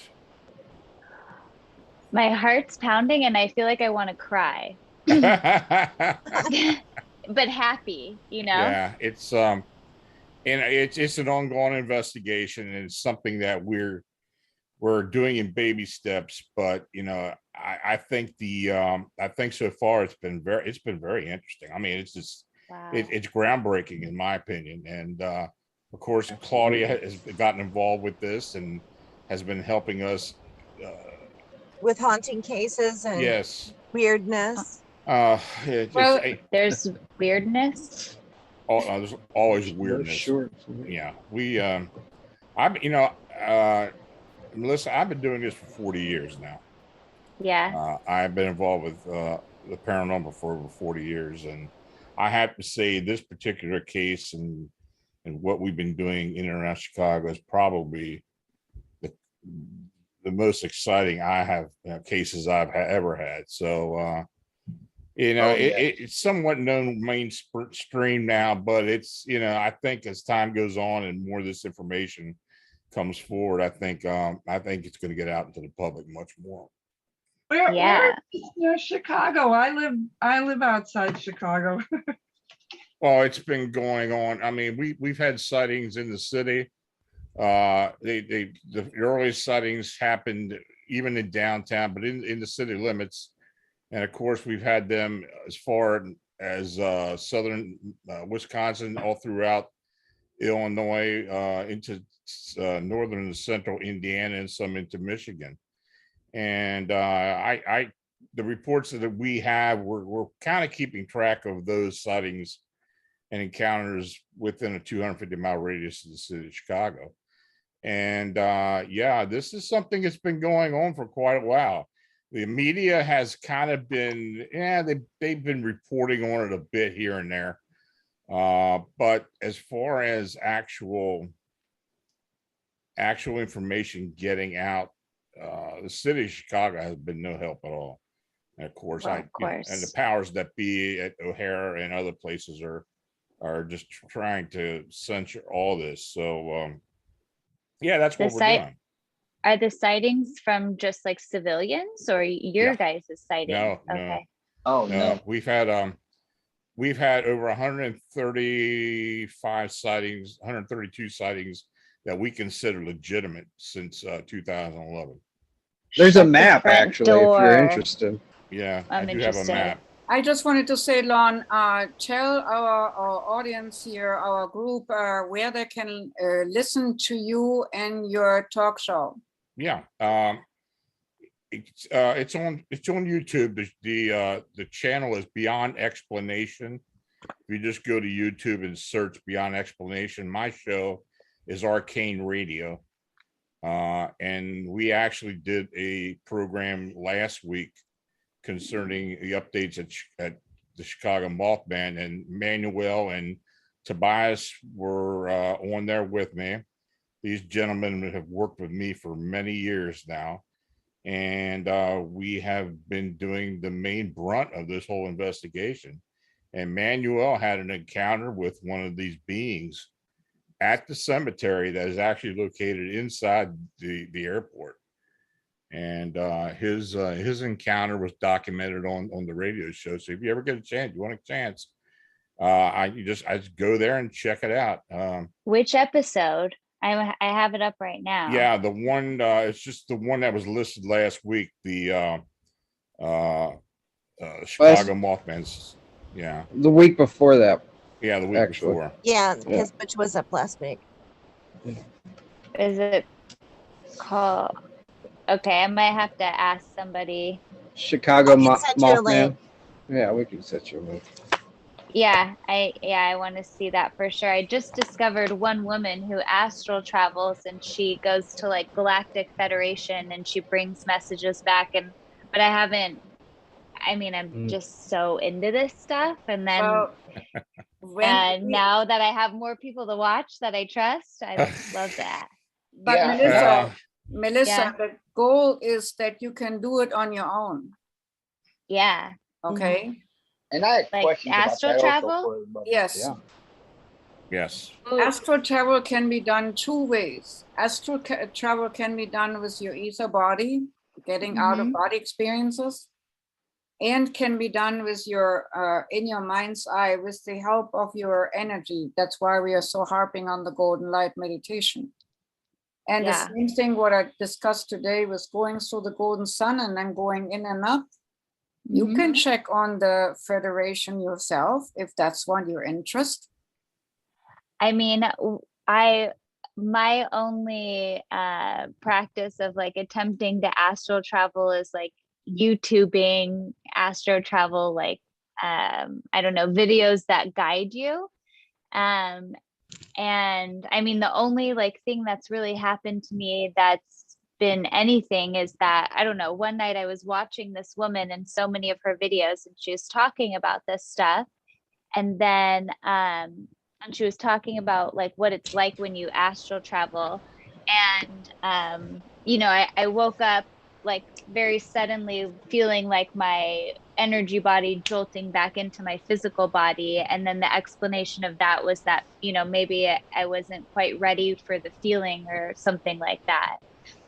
Yeah, you were That's all I know. probably afraid to leave your body behind while you're using your ether body or astral body. Yeah, well, my human was, but whatever, Right. my soul's like, let's go. Well, we discussed in the very beginning this exercise about writing down why you want to do something. Yeah, okay. Yeah, I wrote that. I'm down. getting better at astral travel because Yeah. I'm feeling safer in leaving my body because so that you can find out what you're, you know, because Yeah. I'm leaving my guardian angel safely at my body, because I called in a guardian over my body, because whatever. Yeah. Mhm. So then you might not have that fear of what happens to my body when I'm gone. You think that that's what that was? I Yeah. thought it was my energy body, not my physical body. Same thing. What happens with my energy body? Then you ask Right. one of your guiding ones and guardians to fly with you. Okay. Yeah. Now, here's a That- question I've had, if you don't mind me asking. Yeah, sure. Since my experience, a lot of things have been happening. You know, I've been practicing a lot in trying to focus myself, trying to use the stone that I received. But it also seems like it's attracted a whole lot of attention. Can you guys hear Manuel, by the way? Not very well. Not very well. Hold on one second. Is that better? Yes. Oh yeah. Yes. All right. I'm still trying to get used to these new headsets, and I might have to switch to my laptop and get my gaming headset on. So, also hold on one second. It might also help if I turn the fan down. You were good a second ago, but I now it's know. back to hard to hear you. Okay, is that better? Halfway. All right, hold on. No. No, it seems good. Yeah. Okay. Well, ever since my encounter, I've been doing a lot of work trying to focus, trying to allow myself to like achieve a certain vibration and like, kind of free myself. But it's also seems to have attracted a lot more attention that I don't want.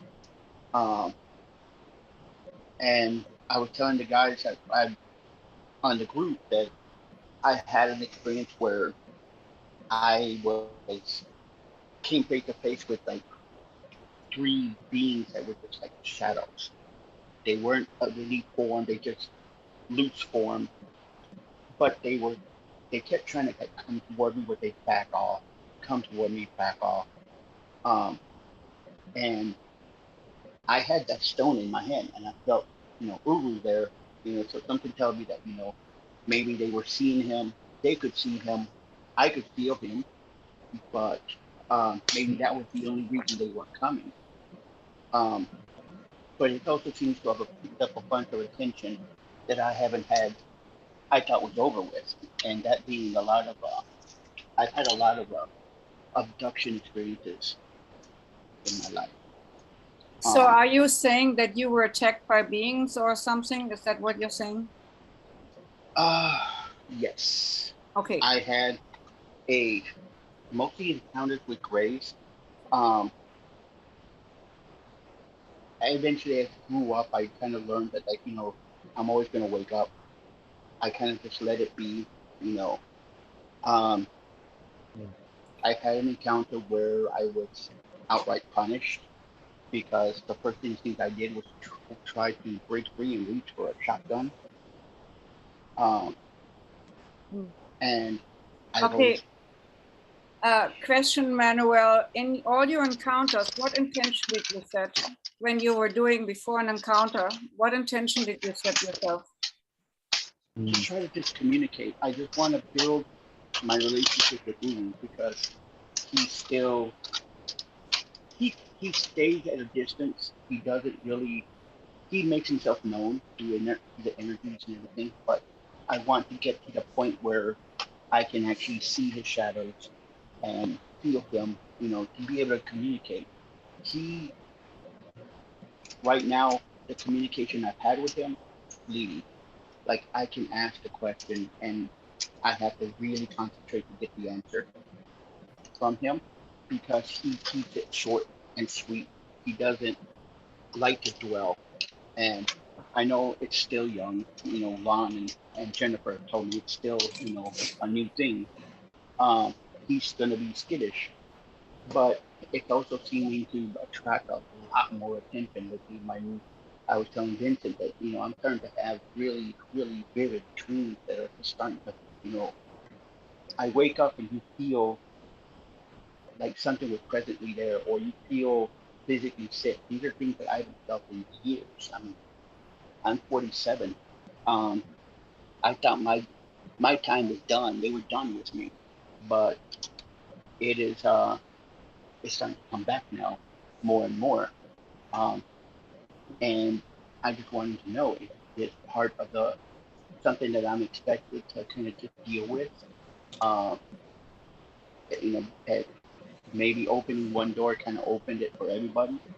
Yes. And, may I address something?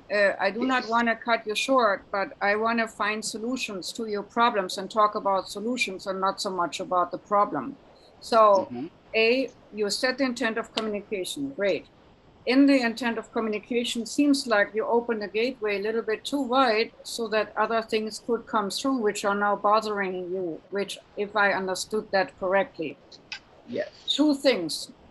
That's why we are building up the module 1 and then doing the module 2. I do not know whether you have looked at the module 1, but yes, I'm almost finished.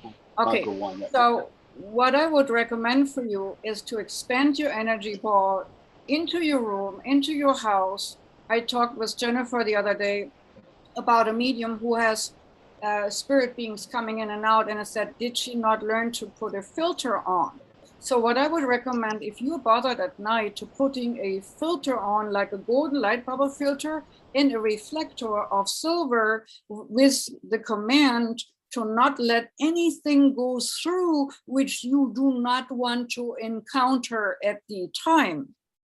And low vibrational spirits, we talked about that last time, they cannot really come through, or they do not like see themselves. They're like, they're a victim or they're whatnot. So what I would recommend for you is do the golden light, put it around your house or apartment or wherever you're living, and put a silver layer next to it, either outside or inside, I don't care. But let that be the outer rim. And then you can have an inner rim, another golden ray, like, in the defense mechanisms, when what they did with castles, they had an outer rim, and then a middle, and then a small way, now the inner castle. And you can do it the same with several layers of golden light bubbles and silver intermittent, and your energy field will be so strong that nothing will come through, or nothing should come through which you do not invite. So if you have the intent, that's why I was asking you the intent to, I want to communicate with somebody. Somebody is very wide. So that's what I'm saying. When you say, I want to come and communicate with that particular being and nobody else, if it's not for my best and highest good, then it should be narrowing their influence down from whoever is attracted by the light, like moth to the flame, and keep your channel clean. And then nothing can slip through the communications channel, should be all around you, which you might feel but not see. Is that an idea for your problem to maybe check it out? Or is there something I didn't address in your current situation? I know that addressed a lot right there. I'm also like wary now because I don't really want to go back to dealing with these entities like I used to. I mean, it was a bad time in my life. All right. I haven't, but it doesn't seem like, kind of part of me knows that even if they want to, I can't stop them. I had an encounter this weekend that was kind of scary because Well, I kind of put it out in my mind. It's like, do I need to put the shotgun by my all right. bed? So Something clear as day said, really, do you think that's really going to help you again? And that was it. when you have an energy hole where something slips in, what do? I immediately climb up and go into like a defensive mode, but that also kills my ability to communicate with, Okay, what you do is ask, what color frequency do I need to fill that energy gap that only the communication comes through, which is meant to come through, and I cannot be bothered. So when you ask that question, we talked a lot about that in module 1, first meeting on Wednesday, when we ask what color frequency would you need to feel and be your best and have the filter and push them out. Let's say blue, purple, green, then bring it in from the divine design, ground it into the earth so that you're becoming the conduit like the window, and then out of your heart it goes towards wherever that energy hole is. And I guarantee you, Manuel, you will be able, if you ask, where's that energy hole in my system, you will be able to pinpoint it with your finger. And then you're putting it there and say all these energy like purple, pink, greens, or whatever the healing frequency is to counteract the hole, the energy leakage hole. We plug that now. My aura energy is nicely filled with this. You bring it in, you fill it into your aura, and you plug that energy hole. And that energy hole can melt away like a huge ice cube on a hot summer's day to be gone, and there's no more energy hole, just the healing frequencies of what that needs to be healed there, because right now you're operating on fear. And what does it bring? More lower vibrations, more fear, more key lock principles. So you have to ask yourself, what frequency would make me be grown, strong, like my divine design? Because my guiding ones, when I went through the fear state, was clearing houses and demons and blah, blah. I had my learning curve too. And they said, moths might fly to the flame, like low vibrational beings might fly to the flame of your soul. However, have you ever seen a moth dousing out a flame? Yes or no? No. It might spitter and sputter and sparkle, but the moth has no power or right to douse out the flame. And there's no flames of soul who say, ooh, I have to duck down because a moth comes in. Yeah. And so that's what I want you to remember, to be this powerful light being, this powerful gateway of light, which can whoosh, push these things out. They have no right to influence your mind. They have no right to influence your past. They have no right to influence your divine order of things. They have no right to invade your space. They have no right. And if you need a wake-up call, clap in your hand and push them out, stuff like that, which claims your authority, you cannot hide like this. Yeah, and it will not, when you do it this way, it will not, because of your intent to communicate with one, it will not lose you the channel to that one communication. Yeah, but the others you do not need. Sure. That was my biggest concern. I don't want to push the one person I want to talk to out and not and trying to keep everything else out at the same time. No, you can do it by this filter as I described. Golden light, silver light, with the intent, everything everything stays out, except if I invite it in to communicate, and then it can also go. Because if you have something following you 24/7, that could also be very draining and burdensome. Because why? Because the energy anchor to that being will drag you down energetically, and then you're feeling always tired because you're feeding something continuously. And when you do the golden light meditation, your antennas go out of the golden light bubble, so you can communicate. You can go out, but nothing can come in. if you do not say so. And as you're putting your antennas out of the golden light, you can sense, you can see, you can perceive, you can communicate, but it doesn't have to invade your space at all. That's why I put so much intensity on that one particular thing, because that's the gateway for everything. All right, try it out, try out the filter and say, I would put the filter in only well-meaning spirits, which are well-meaning for me on the highest level and highest order, are allowed through. Second, only that particular thing you're communicating is allowed through in a margin that it's not invading my space or draining me, sucking me dry. Because that's one danger I'm seeing with, excuse me, Ghost Hunter group, investigator group, or all these sort of groups. Some of them have an inner sense of defense mechanisms, some do not. And that's why we're here in this class to do it very consciously, with conscious intent, and reminding ourselves always of this conscious intent. What do I actually want to accomplish? Why did these beings, these two which bother you, were slipping through your net? What in you attracted that? Was it curiosity? I remember, I hope I'm allowed to say that, Jennifer, you were asking me why all of a sudden do I have winged people here? And I said, well, it's your association with Lon. You were curious about that. You invited them in, bam, they are there. And the same thing, Manuel, it works with you. Your curiosity about communication might have gone, left the door too wide open because you didn't say only this one right now. And then maybe another one, or one of his brothers, but not 10, 15, or 2 others, which I cannot deal with right now, which make me feel uncomfortable and intrude my space. Because like this medium Jennifer was saying, she, had to talk to everybody. I don't. I have my filter on. When I have a session, they are invited. They are invited at every prayer process. I have my standards where I say, then you can come in. Or when I'm wanting to channel some Ashtar group or this group or that group, I can go there if I want to or not, depending on what I want to accomplish.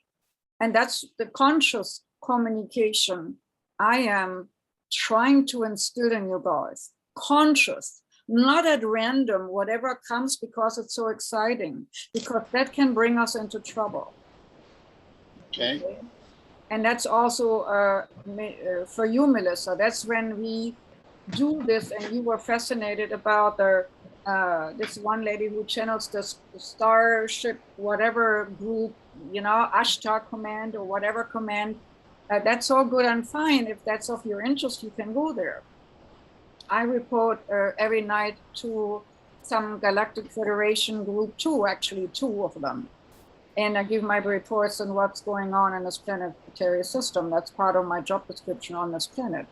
However, if you want to see who's sitting there in that confederational round circle, you can do that through the sun up and through that. I want to be sitting in with that group and listening in if I'm permitted. And therefore, with that intention, you knock on their door, and when you have an intention of knowledge and wisdom, they will let you in and participate in the hearing. You know what I mean? And then you will be able to remember parts of it. I don't think whether your subconscious is fearful or, whether there is some counterindication, you might not remember everything, but you might remember some of it to validate for you. Yes, I was really there. But I didn't want to take away from Manuel. I just wanted to say to the group here, this is not like contact on any cost. This is contact, yes, but in a measured parameter so that we are not hijacked with our energy system. Make sense?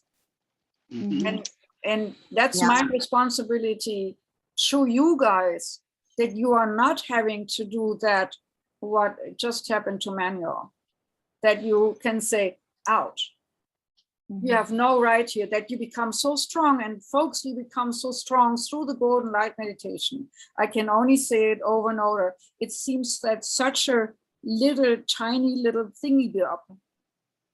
But that together with intent is a powerful tool. And I believe that Manuel, you do not have to allow these beings further in your vicinity. You can push them out. And if you have detected an energy hole, let's say in your body, let's say in the neck, we talked on last Wednesday about the neck thing. Oftentimes things what want to manipulate us, they're linking into the neck to manipulate the brain. You can take a golden light ball and burn their linkage off. You envision a golden sun in your neck and burn all their little tendrils off in case they're stuck in the brain. But you can ask, do I have any energy holes which they linked in with my energy field? And Manuel, when you ask that question, is it a yes or a no? Do you have a linkage there or no? Yes. Okay, then I would like you to point to that linkage right now. Can you point to it? Yeah. Okay, then frame it like a picture frame. Okay, and does this picture frame energetically wants to go right or go left? Wants to go right. Right, so then you, with this hands, you go left, left, left, left, left, left, left, until you are so done till you have no more portal to your energy field. That would be one thing you can do. Or you have put the frame on it, hold the frame and crumble up the frame like a ball and say, no more, this is a safe place. There's several ways how to get rid of energy infiltrations.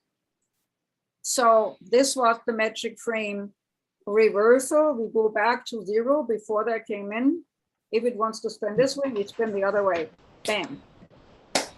And the other one is crinkling it up, throwing over the corner, say, no more of this, no more, no more excess of these guys, no more.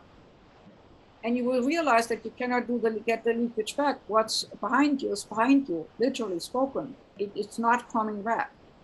And another one is you do the magic frame and you have like in an old TV, a dial. And then you dial it to the right till the picture blanks to white, and you see, do they have now more access over my energy field or not? If it's more, you turn it all the way to the other side to the left and blacken them out and say, no more leakage. This is done. There's nothing there anymore till it's black. And then you can crumble it up and throw it over your shoulder.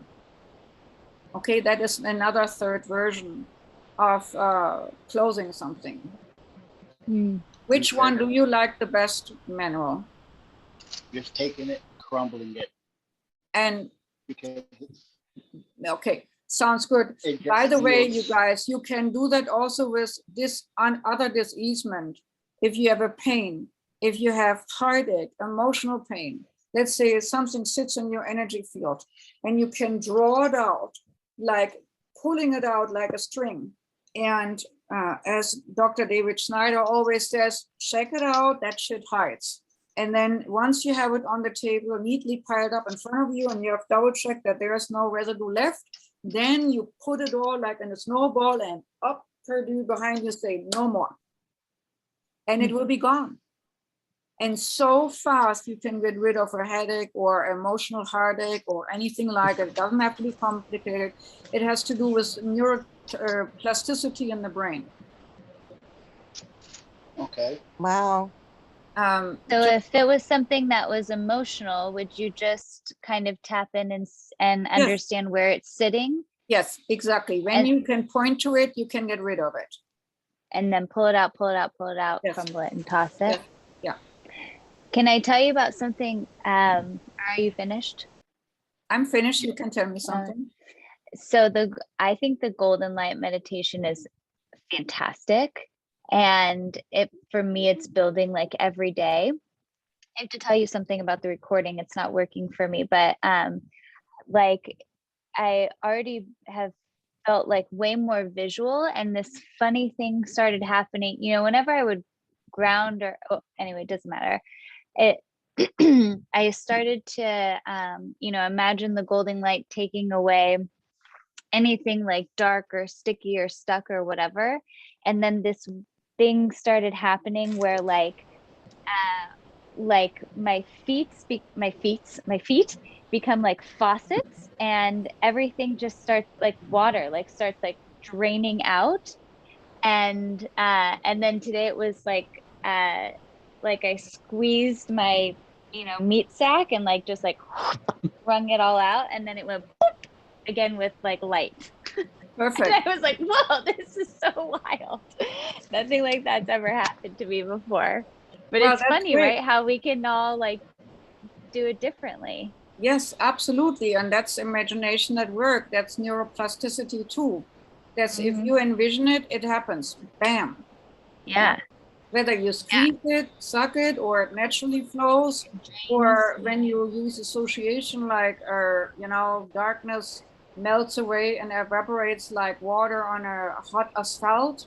That's a command for which is understood by your subconscious, because your subconscious sees in pictures. Yeah, and when you picture that and you're squeezing the dark out and the light pops in, bam, it can be done that fast. That because of neuroplasticity and the brain-body connection. That's how fast that can go. It's just so wild, the different thing. Yeah. Sorry, didn't want to interrupt. You're good. Claudia, a couple of times, I think 3 or 4, you clapped your hands. And I know that when I've worked with people and done space clearing, I will use a rattle or noise, depending on what I have. Hand clapping is one of them. If something's really, really stuck, is that just my imagination, or is there something that's working there? Now, when I clap my hands, it's like stomping with, like a little girl stomping with my feet. Done. I'm done with this. Yeah? So I set my tone like, bam, I'm done with this. That's, it's more of an anger thing for me anyway. Not to me anger. It's like having clear boundaries, and you're allowed to having clear boundaries without being angry, but you can be forceful. I guess that would be the right. Okay. Yeah. All right. I don't want to put Manuel on the spot here, but I just want to make sure that our conversation in regard of that entity stuff is round. I do not want to let anything hanging. Are you still there? He linked out and then linked back in, and not sure what's happening to him. I just wanted to make sure that I'm seeing him. Yeah, I think he's gone. No, I don't know. I still see is he him. still there? Yeah, Okay. he's up. Okay. He went on mute to get and a then drink he's or not on something. mute. Yeah. I just wanted to make sure that Manuel can, whether it's round for him, what I said, or whether there is something still missing. Because I hate having things hanging in the air. And then, but I mean, we have Wednesday again, and Manuel, if you do not want to be exposed here about this, then you can always email me or, you know, messenger wise, and I will create a Facebook group. I will not do it tonight, folks, so I will do it tomorrow. Okay, and can you hear me? Yeah, we can hear you, Manuel. Okay, sorry, I had to set up my, I went onto my laptop and my headset, so. That's great, because now we can finally hear you. Perfect. Yeah, absolutely. So to sum it up, I just wanted to make sure whether anything left hanging, or whether how to deal with these kind of entities was cleared up. No, it was cleared up. I mean, Good. my biggest thing is I'm trying, you know, like I said, we're part of the active investigation, and part of it is I want to continue down the path. You know, I had this encounter. I want to have more. I want to communicate more.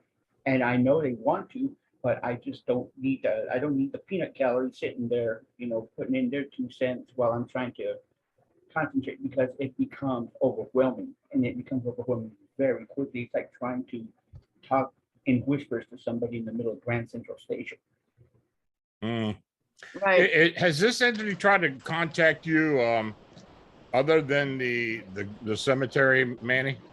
A couple of times I've had. Has it? Yeah, it makes it likes to make its presence known by using the tips of my fingers, like Oh, sending okay. out the energy that I Yeah. can feel, and it does it. And it does it in a certain kind of like a fashion that where it lets me know who it is. Okay. It's become familiar. I should say that. It's Yeah, like yeah, it's almost yeah. like a voice. I can feel it. I Well, can sense it. I think it's good that you're part of this now. So if something does come up, you can get Claudia's thoughts on this, because I can't really tell you this is something I can particularly help you with, or what Jennifer can particularly help you with. I think Claudia, knowing the situation, Well, maybe something for you to, to utilize. I would recommend first a form of business, light shield up, layers up, asking what counter frequencies would I need to push these out, and then asking Archangel Michael and Gabriel to take care of business and escort them out of your energy field gently and kindly if they do not leave on their own. Okay. Here's a question though. When my first encounter happened, I was given a gift, which is a stone, and this is how I use this. I hold the stone and I can feel Guru there when he talks, and I use it to kind of bridge that gap. I don't want, like I said, the peanut gallery contaminating that stone, because this is something that was given to me. It's special. I use it, and I feel a connection. I don't want to contaminate that. How can I protect it and keep it? Can I do the same thing that you're telling me? Yes. What I would recommend is ask your guiding team, your guiding ones and guardians, and that will be, I think, module 3 or module 4. I'm not sure. I have to look up what we do next. I created this quite a while ago, but you will have this how to meet your guides, guardians, and crossed over loved ones module. And in that particular module, you will learn to talk consciously to your guiding ones and guardians, and also consciously to anything around you. And for the stone, I understand that's what we couldn't hear earlier when this noise came in and out. But now I hear you clearly what you are asking. So you can put your hands and the stone and let the golden light burn anything off which is not conducive to the stone's and your connection's well-being. Okay. That's one thing. Then you could put a silver shield on with the command that it only lets through what it's meant to let through in communicate or in the works you're doing, how you're doing it. So you give it a clear direction. Mm-hmm. And for everything, the stone is invisible. Yeah, for everything, they cannot hijack it. For everybody, it's a silver light bubble. They cannot penetrate. It's just bouncing off like a silver mirror, glides off like water on a duck's back. And for cleaning it, for what now, I would use clear water, flowing water, say every energy residue which doesn't belong to the stone on my connection, cleanse off, and then follow it maybe with purple light for transformation, transforming, transmuting energy residue. That's a good color for that. And then embedding it with the white, even white light for clearing. And then after all that stuff is cleared and you feel that energy stone is clean again, imbuing it with gold, and you can connect it with the golden linkage, like a golden energy chain to your energy field, that you have a good communication link. You can do that. That's what I would do for now with that stone. But that it's like becomes invisibility, like an invisibility cloak. You know how UFOs cloak themselves, right? They have an invisibility shield by using silver, and it reflects everything around you, so that the light reflects around the flying ship, and it reflects the clouds or the trees or the house or whatever, and you cannot detect it because light is turned around it. So that you give that silver bubble around that stone the command to be invisible against all that which has no business with it. Make sense? Yes, very much so. All right. I think we have been at it for quite some time. Any last questions before we close this round? I love you and I thank you. Love you too, honey.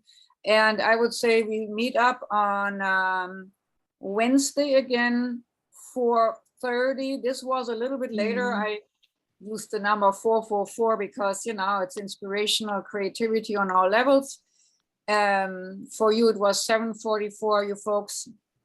But next one, 4:30 again. I hope it's a good time. I know some people use babysitters for that time to be able to be available. And again, thanks for everybody who attended. And Manuel, when I was getting a little bit strong about certain things, that's why I needed to be clear what you were actually asking because of the noise. So I didn't mean to interrupt you in the sense of I didn't want to hear you out. I wanted to be more sure what we're actually talking about. So forgive me if it seemed like I was pushing you into the background and I wanted to just talk to talk. I wanted to actually, that's why I wanted to round it up with you. All right. Yes. Cool. Then I will see you, and the recording and email and Facebook page and all that comes tomorrow. Okay. Yeah. Thank you, everyone, Thank so you. much. Thank you so much, Thank Claudia. you. It was Thank delightful you. to be with you guys. Bye-bye. Talk to you all soon. Ciao. Thank you. Bye, everybody.